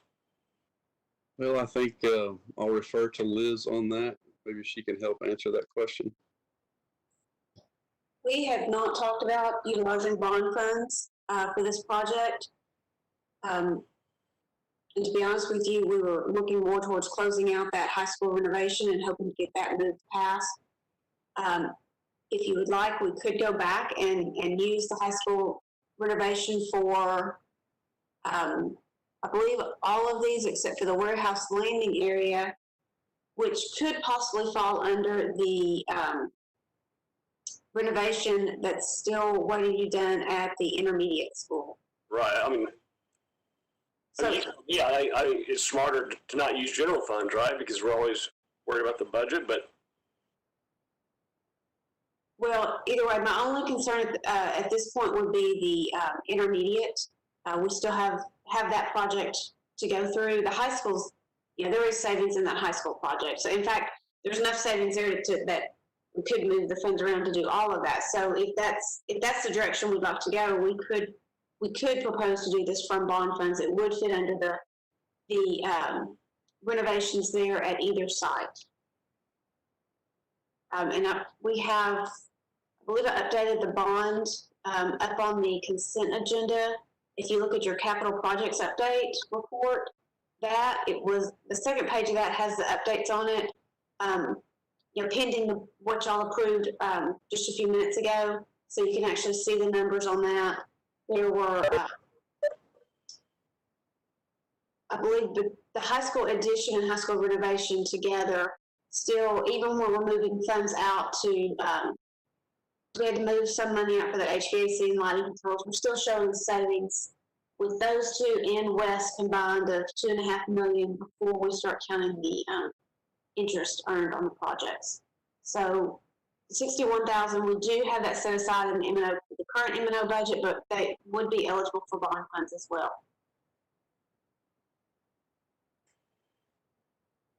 Well, I would just look for you to tell us what is best for you for our budget.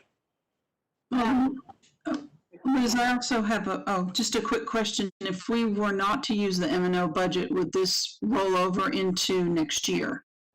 Yes, it would. It would become part of our roll forward fund balance. Okay. So, again, we had not talked about this, I believe, Tommy, unless you can remember differently. I don't believe we talked about this at all, about possibly being bonds. We had money set aside for summer project, and I had moved forward with this with the intention of using that, but that's a very good point that Mr. Jeffrey made, that we could use the bond funds from the renovation project and utilize bond and say that they're in our M&O side. All of these, I believe, would fall under bond renovations. Dr. Wright, do you see it any differently? No, they definitely all would. That greenhouse flooring is not really a renovation, but it's certainly an improvement at that high school. They all fall under that renovation or that improvement at one side or the other, definitely. Right, we have them listed as high school addition and high school renovations. So I believe you're right, they could both fall under there. Definitely. So Liz, is that your recommendation to go ahead and move that to bond funds?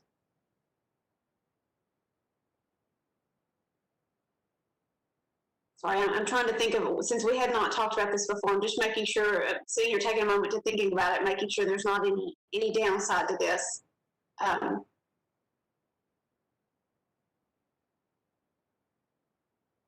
believe that we could recommend this from bond funds. Currently I don't see any reason that we could not use it to bond funds and save the M&O budget.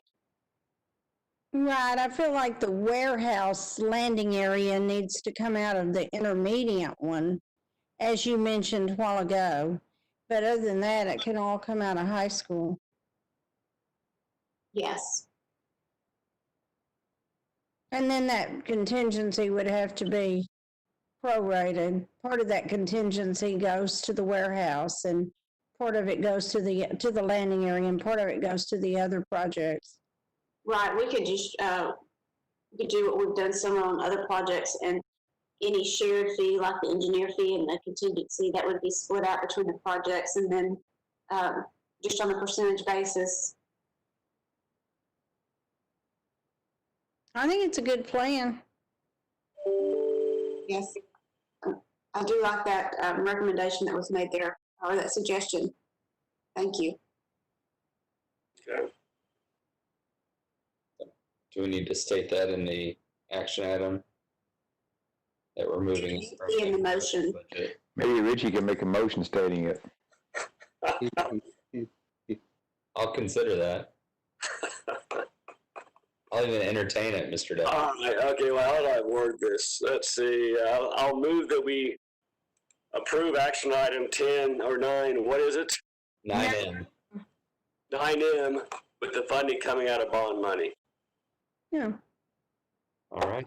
Motion by Mr. Deffenbaugh to approve action item 9M with the funds coming out of bond money.